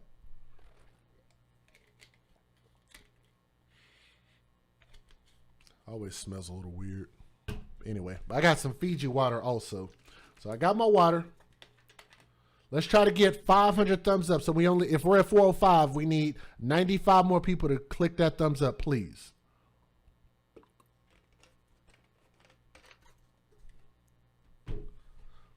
Let's talk about this. Ladies and gentlemen, with this particular story, this is a story, and I don't think I've really used this very often, this phrase. When they say the wrong place at the wrong time, the mother that you see on the right-hand side of the screen was with her daughter. And I'll tell you guys the story, but they literally drove into a situation and ended up at the wrong place at the wrong time. And I'm going to tell y'all, this story really, really sucks for a lot of different reasons. Number one, because of where they ended up driving to, which ended up costing this baby her life. And I guess what was going on before they got there and what they were trying to represent is this story. It just don't get much dumber than this. Let me explain this story. There are two alleged gang members, and they have been indicted on charges related to the death of that 8-year-old girl who was gunned down during a Black Lives Matter riot in Atlanta last year. Those two fools.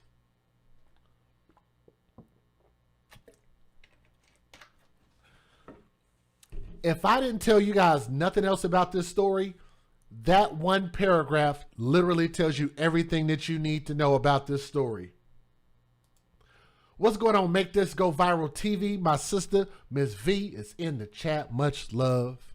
If y'all have not checked out her channel, y'all need to make sure and do so. Make This Go Viral TV in the building. Showing some love. Appreciate you being here. I'm going to read this again, and I'm reading this again, and I know it bothers some people. But if y'all come to hear the news, then this is not a news station. I'm not a newscaster. I'm here to give my opinion about what's going on in the black community, so to say, if you even call it that. But I'm going to assume that there's a black community, because it seems like there are people out there that care, that have some semblance of a black community. But it's funny how we keep pointing the finger at the police and the government and the president and blah, blah, blah. Everybody's racist and all of this stuff. But who are the ones who continue to keep perpetrating the most violence against ourselves? Huh? We can point out people like Dante Wright, Ahmaud Arbery, Alton Sterling, Walter L. Scott, Breonna Taylor, George Perry Floyd, Stephon Clark. And in this situation, this spawned because of an individual by the name of Rayshard Brooks. How many of you guys have ever heard that name before? You don't have to lie to kick it. If you ain't heard about it, it's cool. It's all good. You can just let us know. Rayshard Brooks. If you have never heard that name, then I'm going to give you guys some small details about that. Two alleged gang members, Tweedledee on the left and Tweedledum on the right. They have been indicted on charges related to the death of an 8-year-old girl who was gunned down during a Black Lives Matter riot. This is why I continue to say we're going to just change the meaning of Black Lives Matter, BLM, to Babies Lives Matter, because clearly Black lives don't seem to matter as much as they do to Black people as they do the rest of the world. It's just a really weird thing. Like, if we're going to say that Black lives matter, shouldn't they matter to us? Shouldn't they be the most important to us? Ask yourself this. How can you be protesting a grown-ass man's death, a grown-ass man's wrongful death? This man has already gotten a chance to grow up, live a little bit of life. Maybe not live as full of a life as he could have, but he at least got a chance to grow up and become something great. It was more important to riot about the loss of his life than these same fools who are rioting to rob an 8-year-old Black queen of her life.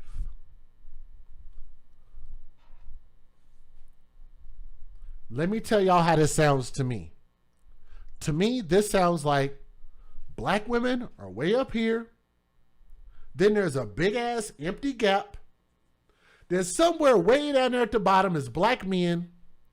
And then way, hold on, y'all. I got to reach way down. I got to touch the floor.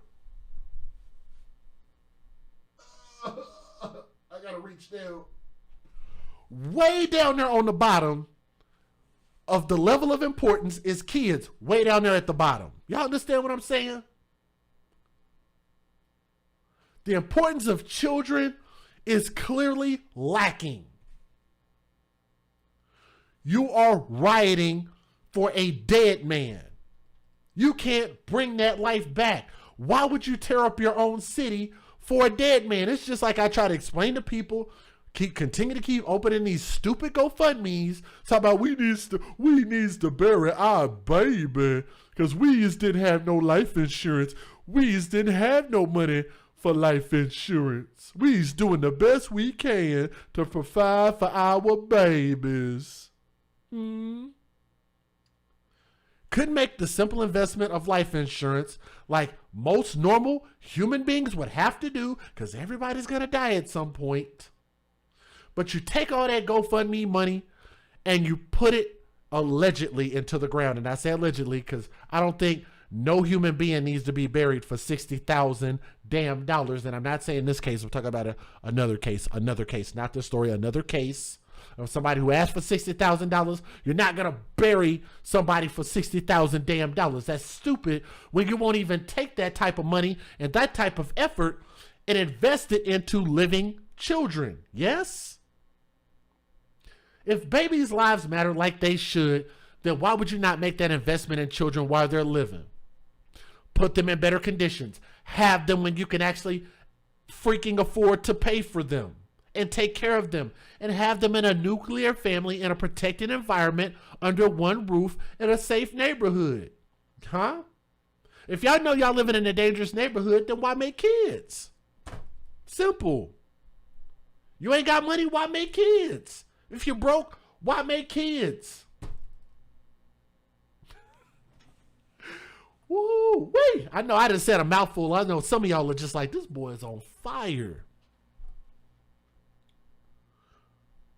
Can I ask a question before we get back to the story? This might get me flagged. I'm not sure if it's going to get me flagged, but I'm going to pray that you guys are responsible people who can listen to the sound of my voice and take it with a grain of salt. But I just don't understand the point and purpose of people who are broke, who are draining society, who are having more kids than those who can actually afford to take care of them. Let me skip past that point because I know some of y'all just pissed in your panties. So let's move past that. Secoriea Turner, that baby right there, 8 years old, was killed on July 4th of 2020. And yes, this is a story that happened last year, but there's a reason why I'm talking about this year, what just happened this month.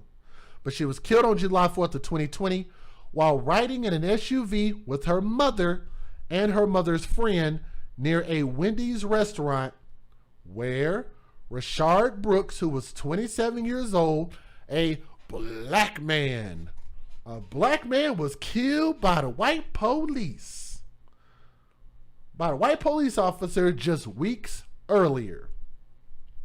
A grand jury returned a 37-count indictment against Julian Conley, who was 19 years old, and Jerian McKinney, who was 23 years old, on Friday. Here's what they're facing. Conley is charged with malice murder and felony murder in Secoria's killing, and both men face aggravated assault, gun, and gang-related charges. Gang members. This case is a high priority for my office, according to Fulton County District Attorney Fannie Willis said, calling it one of the saddest cases that I've seen. We're alleging that Mr. Conley fired into a car when it failed to stop and respect their barricade that left the tragic killing of Secoriea Turner, Willis said during a news conference. Both men had previously been arrested in connection with her death and were being held with no bond. So let me actually, hold on. There's a little bit more here. Conley, who's 20 years old, was arrested last year. An attorney for Conley, who no longer represents him, has previously said that he was peacefully protesting and witnessed the shooting but did not open fire himself. No new attorney for Conley was listed online in online court records. The Georgia Bureau of Investigation last week announced the arrest of 23-year-old McKinney. No attorney who could comment on the charges was listed for him online in court records. Willis said that the two men were members of the Blood Street gangs.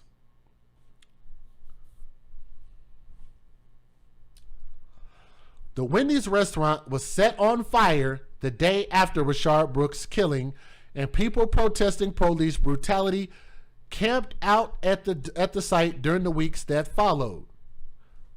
Here's where it gets even more stupid. Makeshift barricades had been set up in the area by members of the Blood Street gang who were protesting the killing of Brooks. Willis said Brooks was also a member of the gang, but lawyers for his family said that they had no knowledge of such affiliation.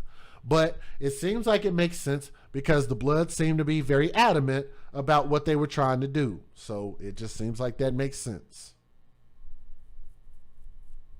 Authorities said armed men had been blocking roads that they do not own, in neighborhoods that they do not own, on streets that they do not own. They were making barricades, blocking roads, and turning some drivers away. As the driver of the SUV Secoriea was riding in approached the barricade, armed people began walking up toward the vehicle and signaling that the driver could not pass. On streets they don't own. They quote, "We are alleging that Mr. Conley fired into the car when it failed to stop and respect their barricade that led to the tragic killing of Secoriea Turner." This just gets stupider by the moment.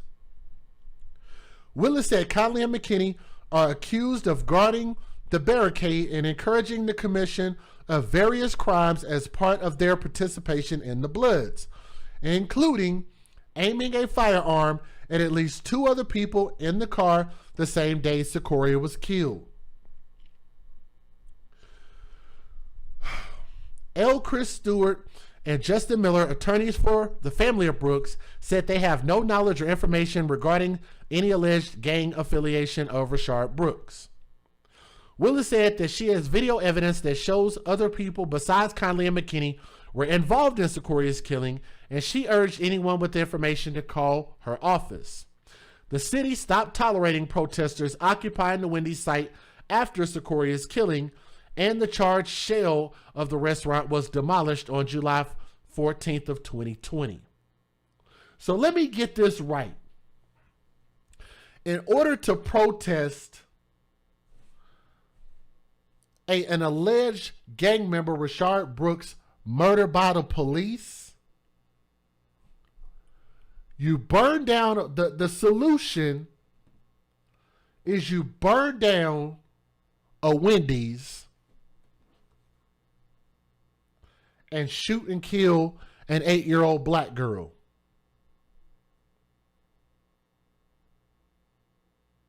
By the police, you burn down the... I'm sorry if let me see, Allman, if you can't hear me, you're the only one that can't hear me. I'm sorry, sweetheart. If you can't hear me, you're the only one that can't hear me. Because when I play it from my phone, I'm playing and watching just like y'all are watching. With about a 20-second delay. If I can hear myself on here, everybody else can hear me. So I'm not sure what's going on with that. You're the only one that can't hear me. Because when I play it from my phone, I'm playing and watching just like y'all are. But you're the only person that said you couldn't hear me. But I know you're not a troll because I know you've been here for a long time, because I know your name. I know you, and I know you're cool. But everybody else can hear me. And if y'all would, please click that thumbs up. We only need 60 more people to make 500 thumbs up. So please, so to Noetic Justice, all of you guys, please click that thumbs up, okay? Please, please. I have to say some very harsh things that are not going to sit well with some of you guys' sensibilities. I'm going to take y'all back to a little bit of the old school of DJ Just J. Okay? Some of my bigger videos are some, I feel like, happened just because I said some things that I guess didn't sit well with people's sensibilities. And I might say some things that might offend your sensibilities, but I got to say this. A black man, in y'all estimation, was murdered by the police, by the white police, you say. The way that you protest is to block streets that you don't own, to interfere with neighborhoods that you don't own, to interfere with businesses that you don't own. Stop people from driving places in which they have a right to go, which you don't own.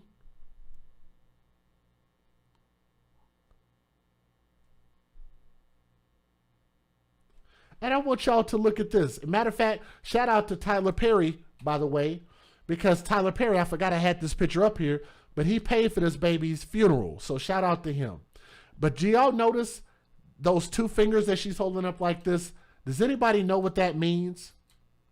That peace sign? Let me see if I can find right there. She's holding it up again. Let me see if I can find a solo shot. Kind of like this one. When she holds this up, what does this mean? What does this mean to y'all? When you see somebody do this, holding up the peace sign, what does that mean to y'all? What does the peace sign mean?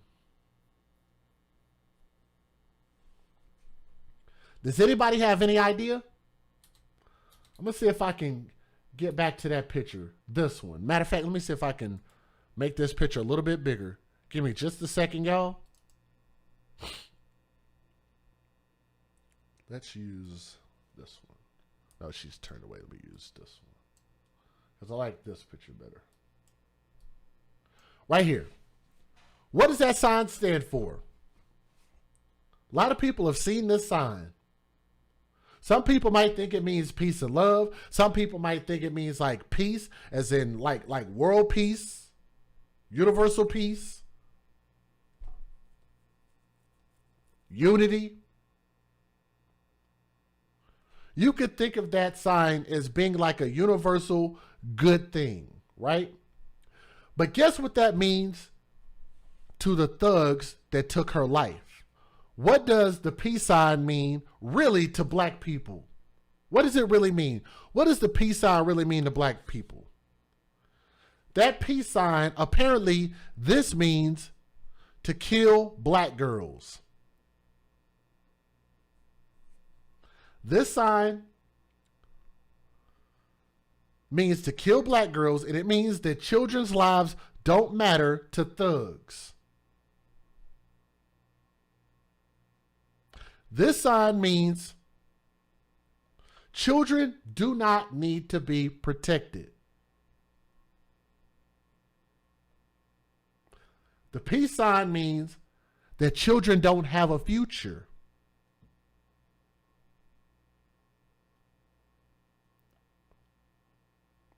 The peace sign means that adult lives that are taken by the racist white police, those lives mean way more than what we continue to do to ourselves. That's apparently what the peace sign means.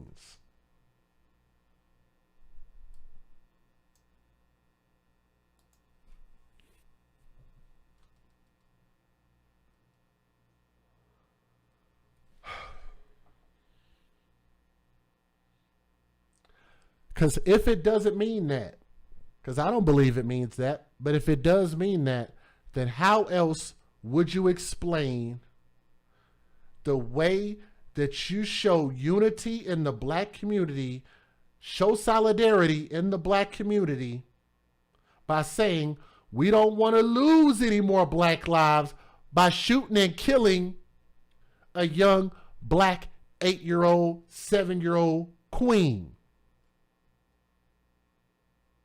Y'all call them queens. I don't.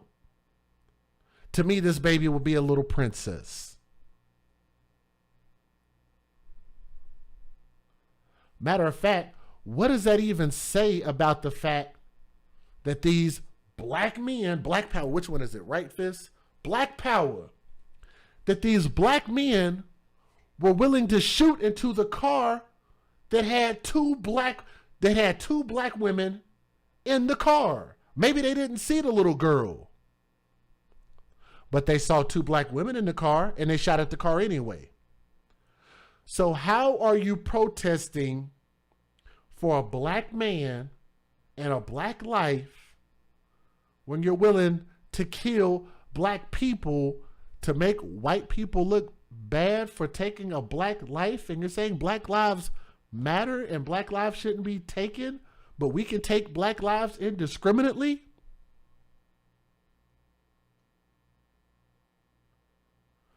If you don't understand what I'm saying, then you're dense. Something is wrong with you. My message is very simple. Either black lives matter or they don't. That's stupid to be so damn conditional. We're turning the guns on ourselves, but crying and whining when somebody else does the same and treats our house the same way that we treat our house.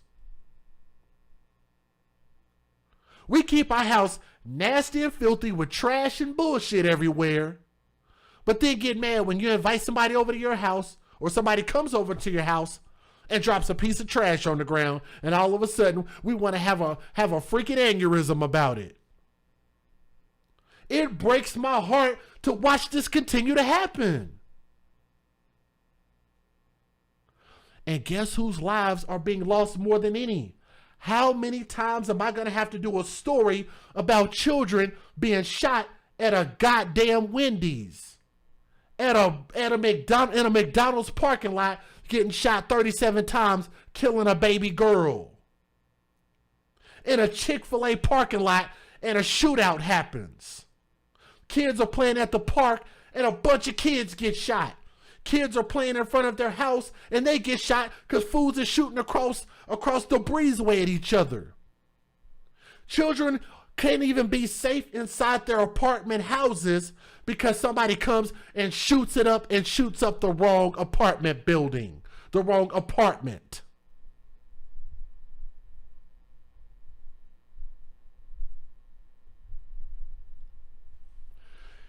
It's one thing for us to get mad about what's happening to grown adults. It's understandable to a certain extent when people have these feelings and vitriol in some of these situations. I understand if you want to cry wolf in some of these situations. But for this to literally come right off the back of the death of Rayshard Brooks, and the first thing that you do to show black solidarity is you murder a little girl who could have grown up to become anything. She's holding up the peace sign. That baby could have grown up to be anything. She can't speak for herself nor defend herself against the tyranny of people who share her skin color and neighborhood and share their streets that they don't own. I don't even need to tell y'all the rest of the damn story. Let me give y'all the fair usage before I get mad. Let's get it. Federal law allows citizens to reproduce, distribute, or exhibit portions of copyrighted motion pictures, videotapes, or video discs under certain circumstances without the authorization of the copyright holder. This is called fair use. It is allowed for purposes of criticism, news reporting, teaching, and parody, which doesn't infringe of copyright under 17 U.S.C. 107. I honestly don't expect for anybody to have respect for us until we have respect for our damn selves as a whole, period. That's just weak. Developing tonight, the parents of 8-year-old Secoriea Turner say they're grateful that 2 men are now formally charged. A 37-page indictment came down this afternoon. The little girl was shot and killed on July 4th last year. The Fulton County DA now says that the 2 men were gang members. She also says Secoriea was caught in the middle of a violent protest. John Sherrick walking us through the case. The parents of 8-year-old Secoriea Turner, certain that the 2 accused gang members arrested and just indicted in Secoriea's death on July 4th last year, are not the only ones who were involved. We are thankful that at least 2 of the men have been captured, and pray and hope that more arrests are made. Secoriea Turner, an innocent victim, prosecutors say, of at least 2 members of the violent Bloods street gang. Indicted for murder, Julian Conley, accused of being the trigger man. Also indicted, Jerian McKinney, accused of participating. The DA says here's what happened. According to prosecutors, last summer, Conley and McKinney and other members of the Bloods had illegally set up a roadblock, protesting an Atlanta police officer who had shot to death an alleged fellow Bloods member, Rayshard Brooks, 3 weeks earlier during a DUI investigation. Then, on July 4th, Secoria's mother and a friend accidentally drove through the gang's roadblock. Secoriea was with them, and gang members opened fire, killing Secoriea. DA Fannie Willis says it was no protest, just gang violence. Their motive was that a member of their gang had been killed, and it was outrage to the loss of that life. Attorneys for Rayshard Brooks' family say they had no knowledge of Brooks being involved with any gangs. Conley and McKinney are in jail as prosecutors put together their case for justice for Secoriea Turner. Happening right now, the family of Secoriea Turner speaking after the 2 men were indicted in her case today. Let's listen in. Should be starting to feel great this year. Now, I don't think them the only 2 should be held accountable. I feel leaders officials. I think everyone should be held accountable because no street in Atlanta should be taken over by no one. It's Atlanta. That's all. Mr. Williamson, could you spell your first name for us? S-E-C-O-R-I-E-Y. I really wish sometimes people would come up with a written statement.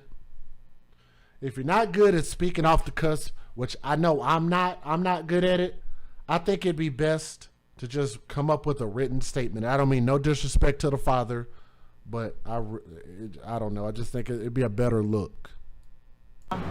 S-E-C-O-R-I-E-Y, like Secoriea. It's just a Y instead of an A.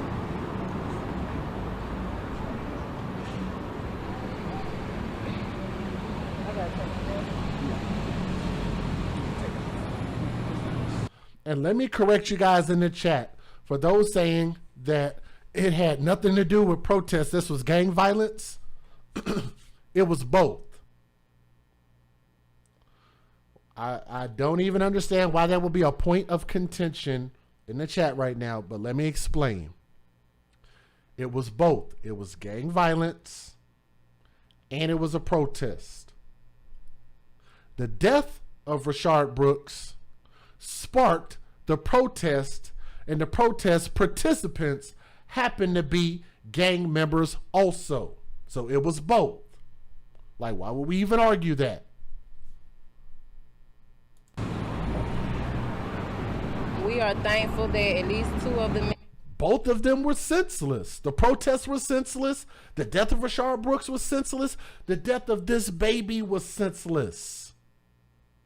The death of Secoriea Turner was senseless also. All of it was senseless. Everybody plays a role in this. Understand that. Hands has been captured, and pray and hope that more arrests are made. This assures that we is a step closer to justice for Secoriea and my family, and we will continue to fight to assure that justice is served for Secoriea. Thank you. Any questions?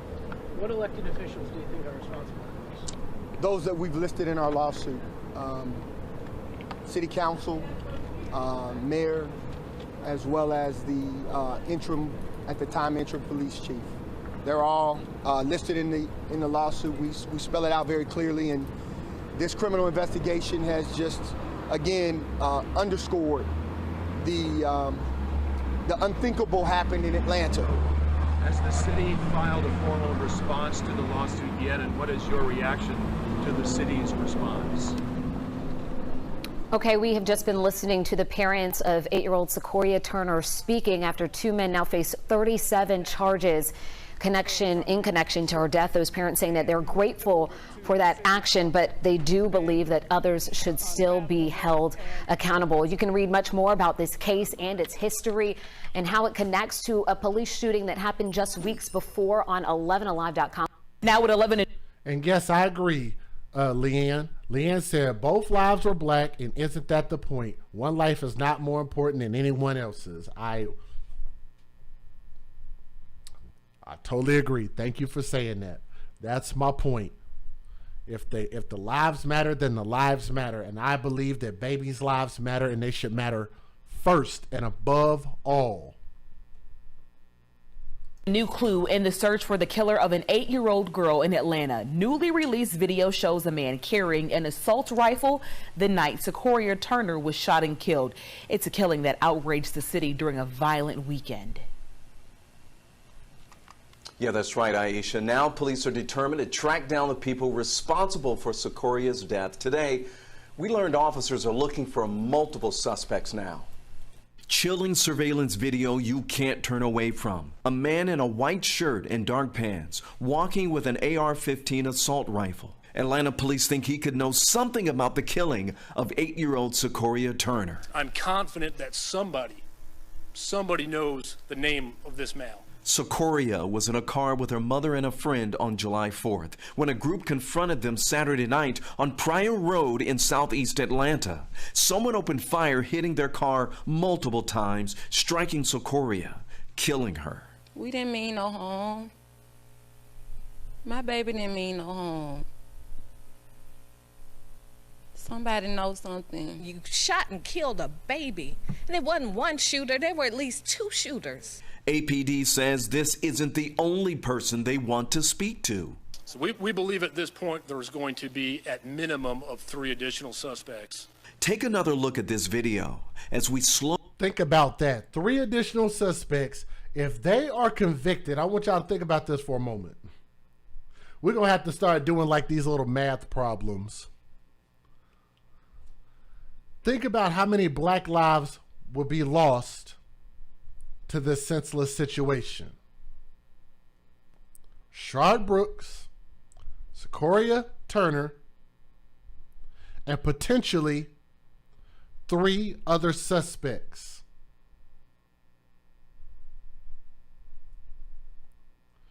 Two black lives are no longer on this earth, and 3 more potentially could spend the rest of their life in prison. And our society has lost 5 black lives from one idiotic situation. And it happens all the time. Slow it down. He could hold. We didn't just lose 2 lives. We're about to lose 5. in total. Critical clues about the 8-year-old's killer. So in the last 30 minutes, we learned movie mogul Tyler Perry said that he's going to pay for Secoria's funeral. Second man now facing charges in an 8-year-old's death. Secoriea Turner. Now this new suspect is set to go before a judge for the first time in Fulton County. Jerion Amari McKinney was arrested by GBI following a gang investigation in Fulton County. Tracy A. McPeer joins us live from the Fulton County Jail right now. Tracy, tell us more about these charges. Well, Jerion Amari McKinney is facing charges of murder, aggravated assault, pointing or aiming a weapon at another person, and charges related to gang activity in connection with Secoriea Turner's death back in July of 2020. Now, the night Turner was killed, she and her mother were in a car that was trying to turn into a parking lot on University Avenue, close to a Wendy's, where just a couple of weeks before, police had shot and killed a man, sparking protests. Now, in the days after the shooting, people had moved barricades onto University Avenue to try to block the street. Turner was shot and killed as the car she was in tried to get through. Now, police have said they believe multiple people were involved in the shooting and arrested Julian Conley about a week after her death. Then, just yesterday, we learned that McKinney is now facing charges too. Now, both McKinney and Conley are also facing aggravated assault charges from another situation that same night when police say they pointed weapons at another person just minutes before Turner was killed. All right, Tracy, thank you for that update. So now, here's the crazy thing. I don't know if y'all want to see this because I'm not sure that many people have seen this, but they actually interviewed one of the alleged people that was involved in her death. So I want to show y'all this because I just think y'all might want to see this. It's really odd because they put out a call for him to turn himself in, and he came with his attorney, and they were actually able, the news found out that he was coming and was able to walk right up on him and ask questions. So he was able to give an interview before he turned himself in. So I want y'all to hear this.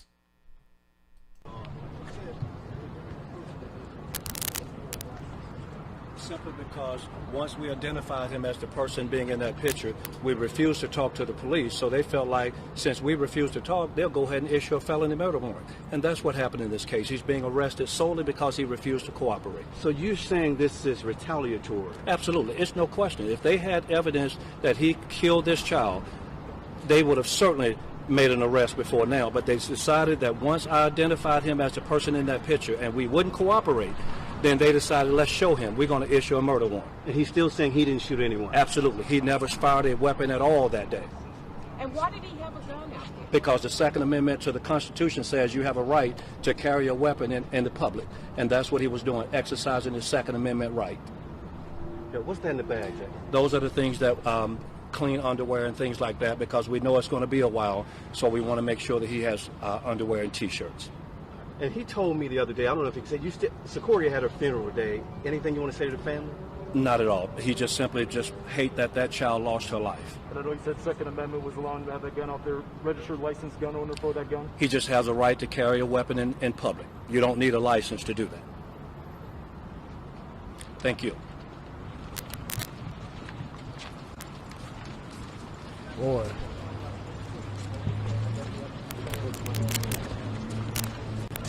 I like he got some good representation, to be honest with you.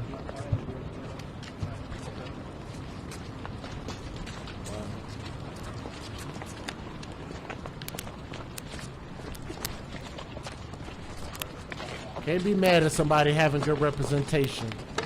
I'll tell you that.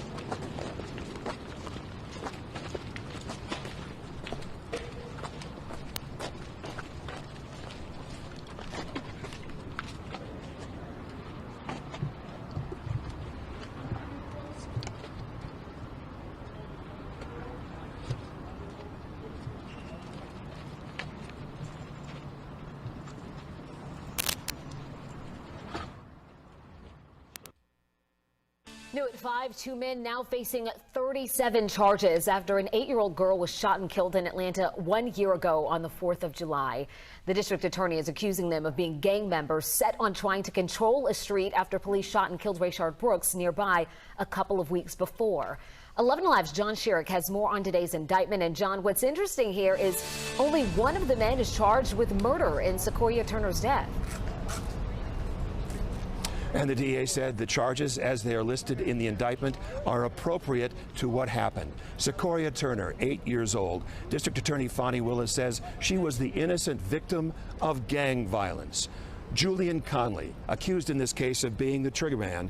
Jerry and McKinney accused of participating. Willis says they were members of the Bloods along with Rayshard Brooks, and that they and others had set up an illegal street barricade to protest an Atlanta police officer shooting and killing Brooks nearby. Willis says Secorea's mom accidentally drove up on that barricade and the gang members opened fire on her car, killing Secoriea. Their motive was that a member of their gang had been killed, and it was outrage to the loss of that life. There are others out there this day responsible for this behavior, to include the taking of this baby's life. We as a community cannot stand for this kind of behavior that takes the loss of innocence. Willis says she has video of everything, but just needs the public's help identifying the other people who opened fire. As for Rayshard Brooks, his attorney tells us, the attorney for his family tells us, that they had no knowledge that he was involved with any alleged gang activity. The family of Secoriea Turner is expected to be speaking here shortly. We will bring you their comments coming up at 6. All right, John, thank you so much. A second man now charged in connection with last year's shooting of an 8-year-old girl in Atlanta. A warrant revealing a possible gang connection to this case and accusing Jerry and McKinney of manning an illegal barricade to block vehicles the night Secoriea Turner was killed. The little girl riding in the backseat of a car at the time. Joe Hankey following the and killed on July 4th, 2020, while sitting in a car near Pryor Road and University Avenue in southwest Atlanta.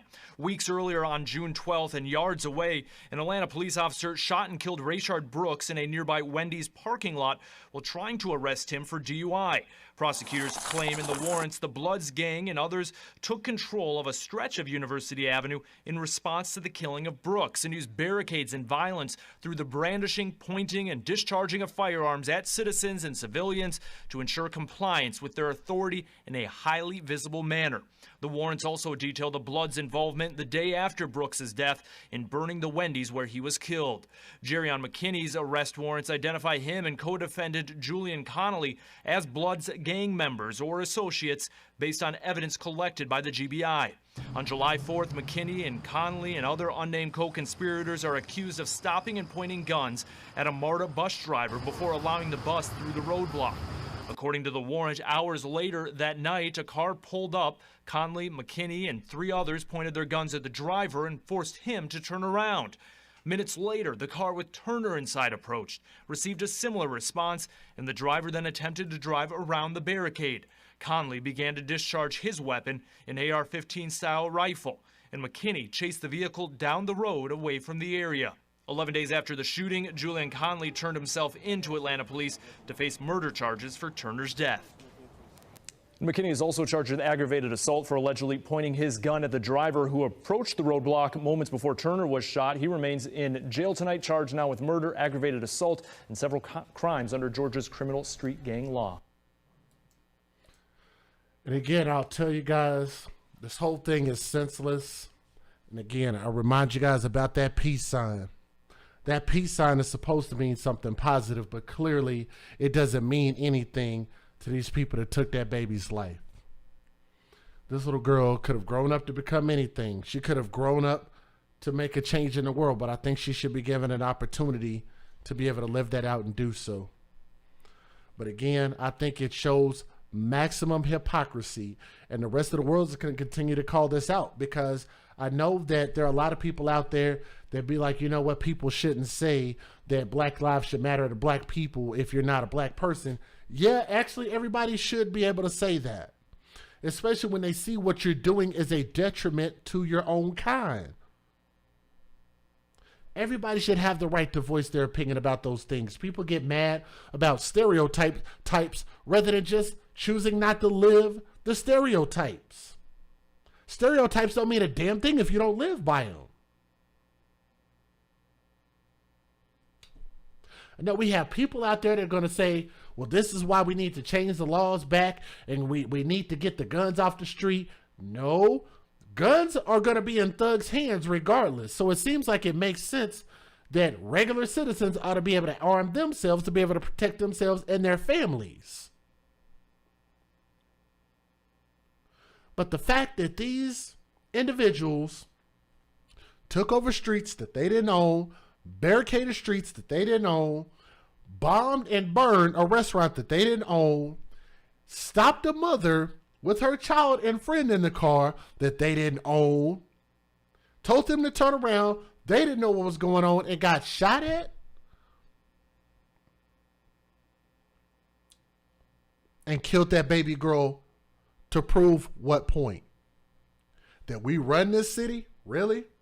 This I block? This Atlanta, homie? To prove what? So the lives of all of those people mattered. Those grown adults mattered more than lives like Malia Bass, Malia Davis, Camille Cupcake McKinney, Orrin and Orson West, Paris Bradley, Samantha Bell, Mackenzie Jade, Anaya Day Garrett, Nala Miller, Caden Swan, Alizana Carter, Loyalty Allah,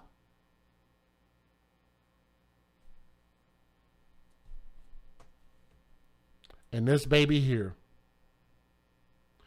What did Secoriea Turner lose her life for?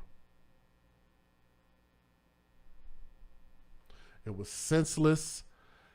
And until we continue to open our eyes and realize what the real problem is, all of these broken homes, having all of these children outside of wedlock, and all of these boys who grow up to become men with no fathers, who have no value in themselves, are not going to see value in other people.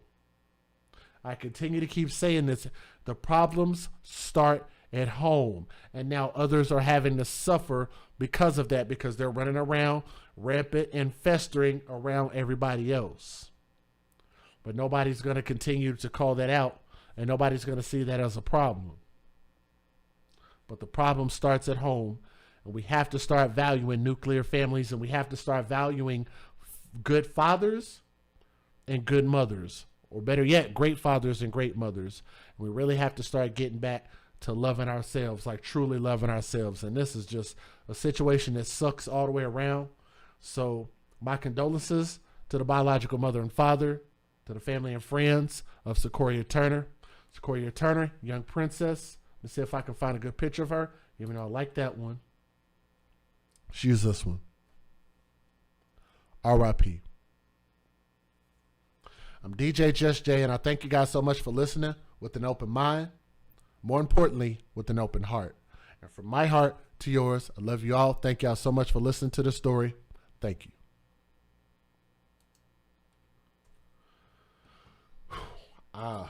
I just had a loss for words. There's so much I want to say. I don't even know if I said everything correctly, and I hope I did. But can I tell you guys one more quick story, and then I'll let y'all go? Love you all. Thank y'all so much for listening to this story is going to be quick. I don't even have any videos for this because apparently this story wasn't important enough to make it to the news. Apparently this baby's life wasn't important enough to make it to mainstream news.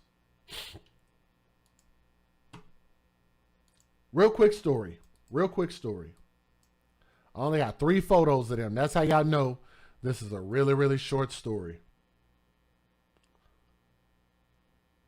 You need a license to carry as far as I know. Karen, that's actually incorrect. A lot of states no longer require for you to have a license. I actually just got my Texas license renewed. I know I don't even have to get my Oklahoma permit to carry renewed anymore because it's not required anymore. And a lot of states have already gone that direction. So you don't, it's your Second Amendment rights to be able to carry arms and to bear arms, right to bear arms. And we really kind of should get back to that. And people see it as a problem. They feel like it's going to be more guns on the street. No, it's going to be the same amount of guns on the streets. The difference is more law-abiding citizens are now going to be able to arm themselves and defend themselves. against the tyranny of the thugs and or should I say the non-law-abiding citizens. Or maybe they won't. I don't know. Because maybe they're so conditioned to not carrying weapons.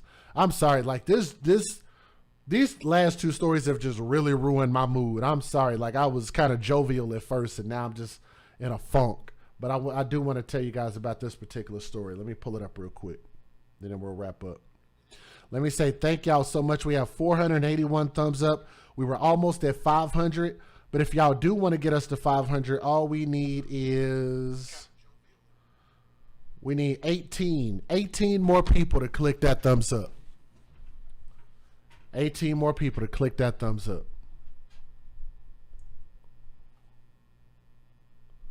We don't need more laws. We need more families.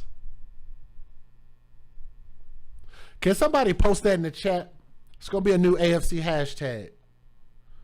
We don't need more laws. We need more families. More nuclear families. Not nuclear. Nuclear families. I hate that President Bush came out, or ex-President Bush came out with that, talk about nuclear. And everybody else started using it. I'm like, that is not correct at all. Nuclear family. We don't need more laws. We need more families. This is the story of two individuals by the name of Abraham Hatch and Tatiana Edwards.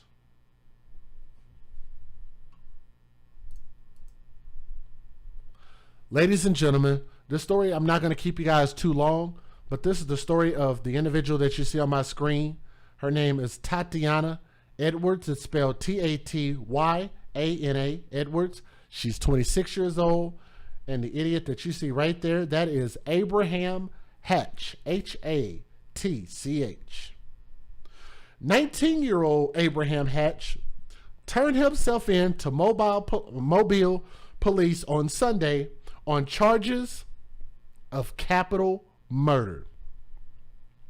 Investigators believe that he caused extensive injuries that led to the death of the 3-year-old son of Tatiana Edwards, who was booked on charges of felony murder on Friday.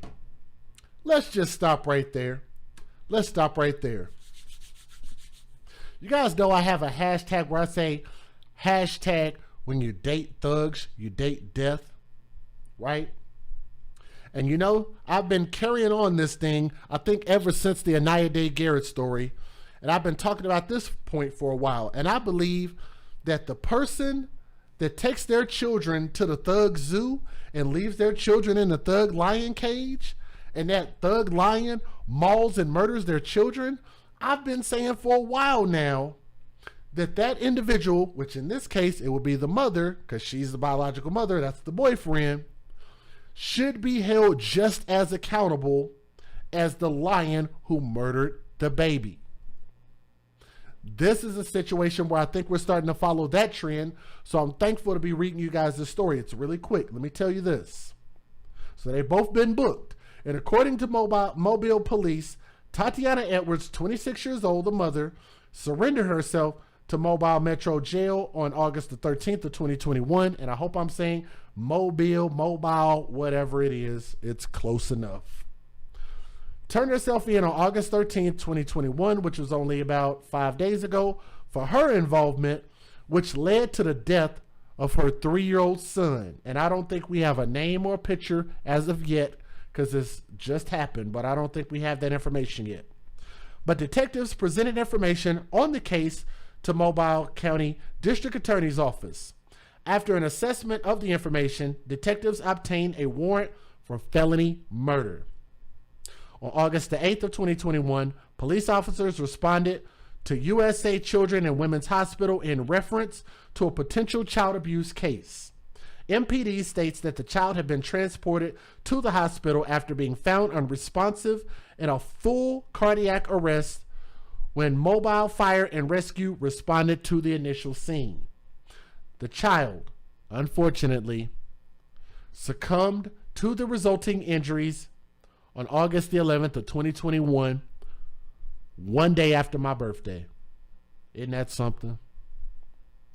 On August the 12th, an autopsy showed the child suffered severe head trauma among several other severe injuries.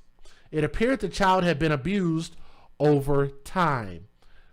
Another story where this abuse has been ongoing.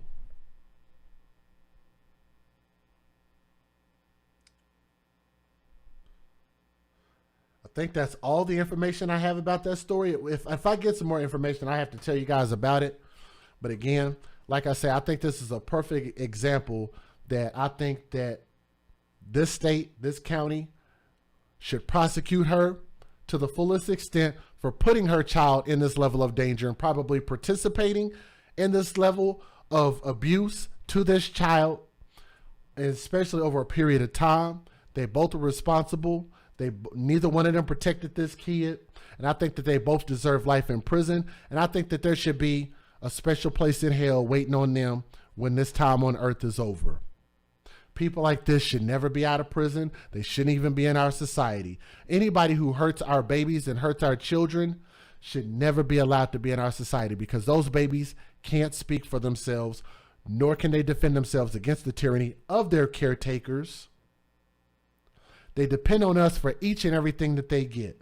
We believe that babies' lives matter here at the AFC, and we're going to continue to ask for justice, and we're going to continue to advocate for our children first.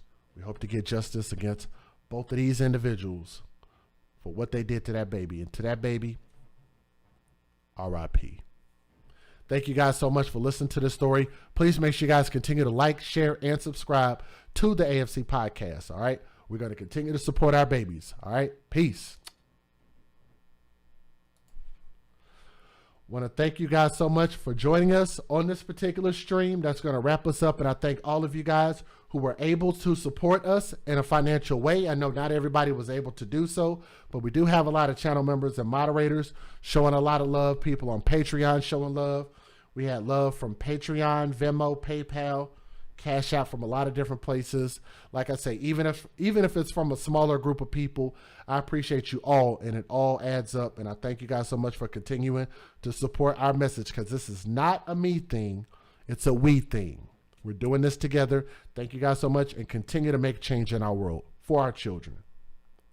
Show some love to our sponsors. Y'all have a great night. Thank you to all of our channel members, moderators, and people who make YouTube videos. All of you guys, True Crime TV, Make This Go Viral TV, Relationship Rehab, all of you guys. I know I'm missing some people, but y'all have a good night. Peace. Oh, Bolo TV, anybody else who I'm missing? Tommy, everybody. Y'all have a good night. Peace. Nora's Authentic Designer has some of the most glamorous and stylish handbags your girl has ever seen. So ladies, if you want to get fly, and fellas, if you want to take care of your lady, please be sure to go to www.noras915.com.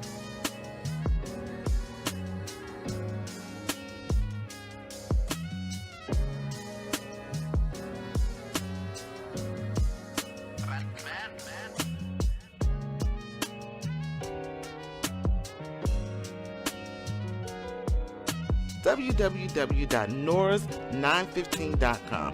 That's right, www.noras915.com. Hello listeners, come mask up with Keyline Designs, where you reap what we sow. We offer essential handcrafted face masks made with 100% cotton, equipped with a built-in filter and a slot for refillable filters.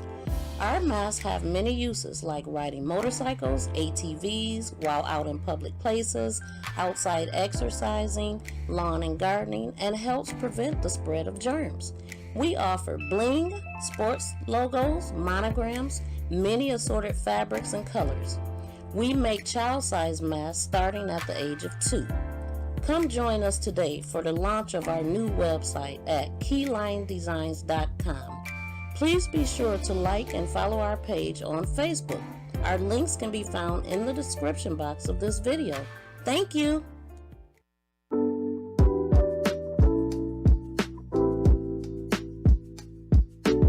out this wonderful organization that I'm proud to be a part of. It's called Bags for Kids, BAGS4KIDS.org.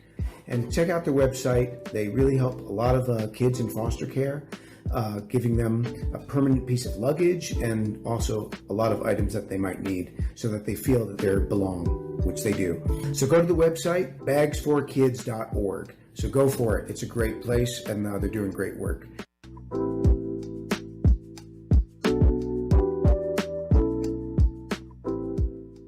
Exclusive new products that you will only see on my website at www.sayitwithchess.com. These products are made special by my mother, Keyline Designs. The hoodie blankie, the face mask, as well as the 4-in-1 African head wrap. Now the way it works, it is a reversible bonnet. It has a headband that you can wear alone. It has a matching face mask as well. Please be sure to go over to our website and check out these nice new products that you will not find anywhere else.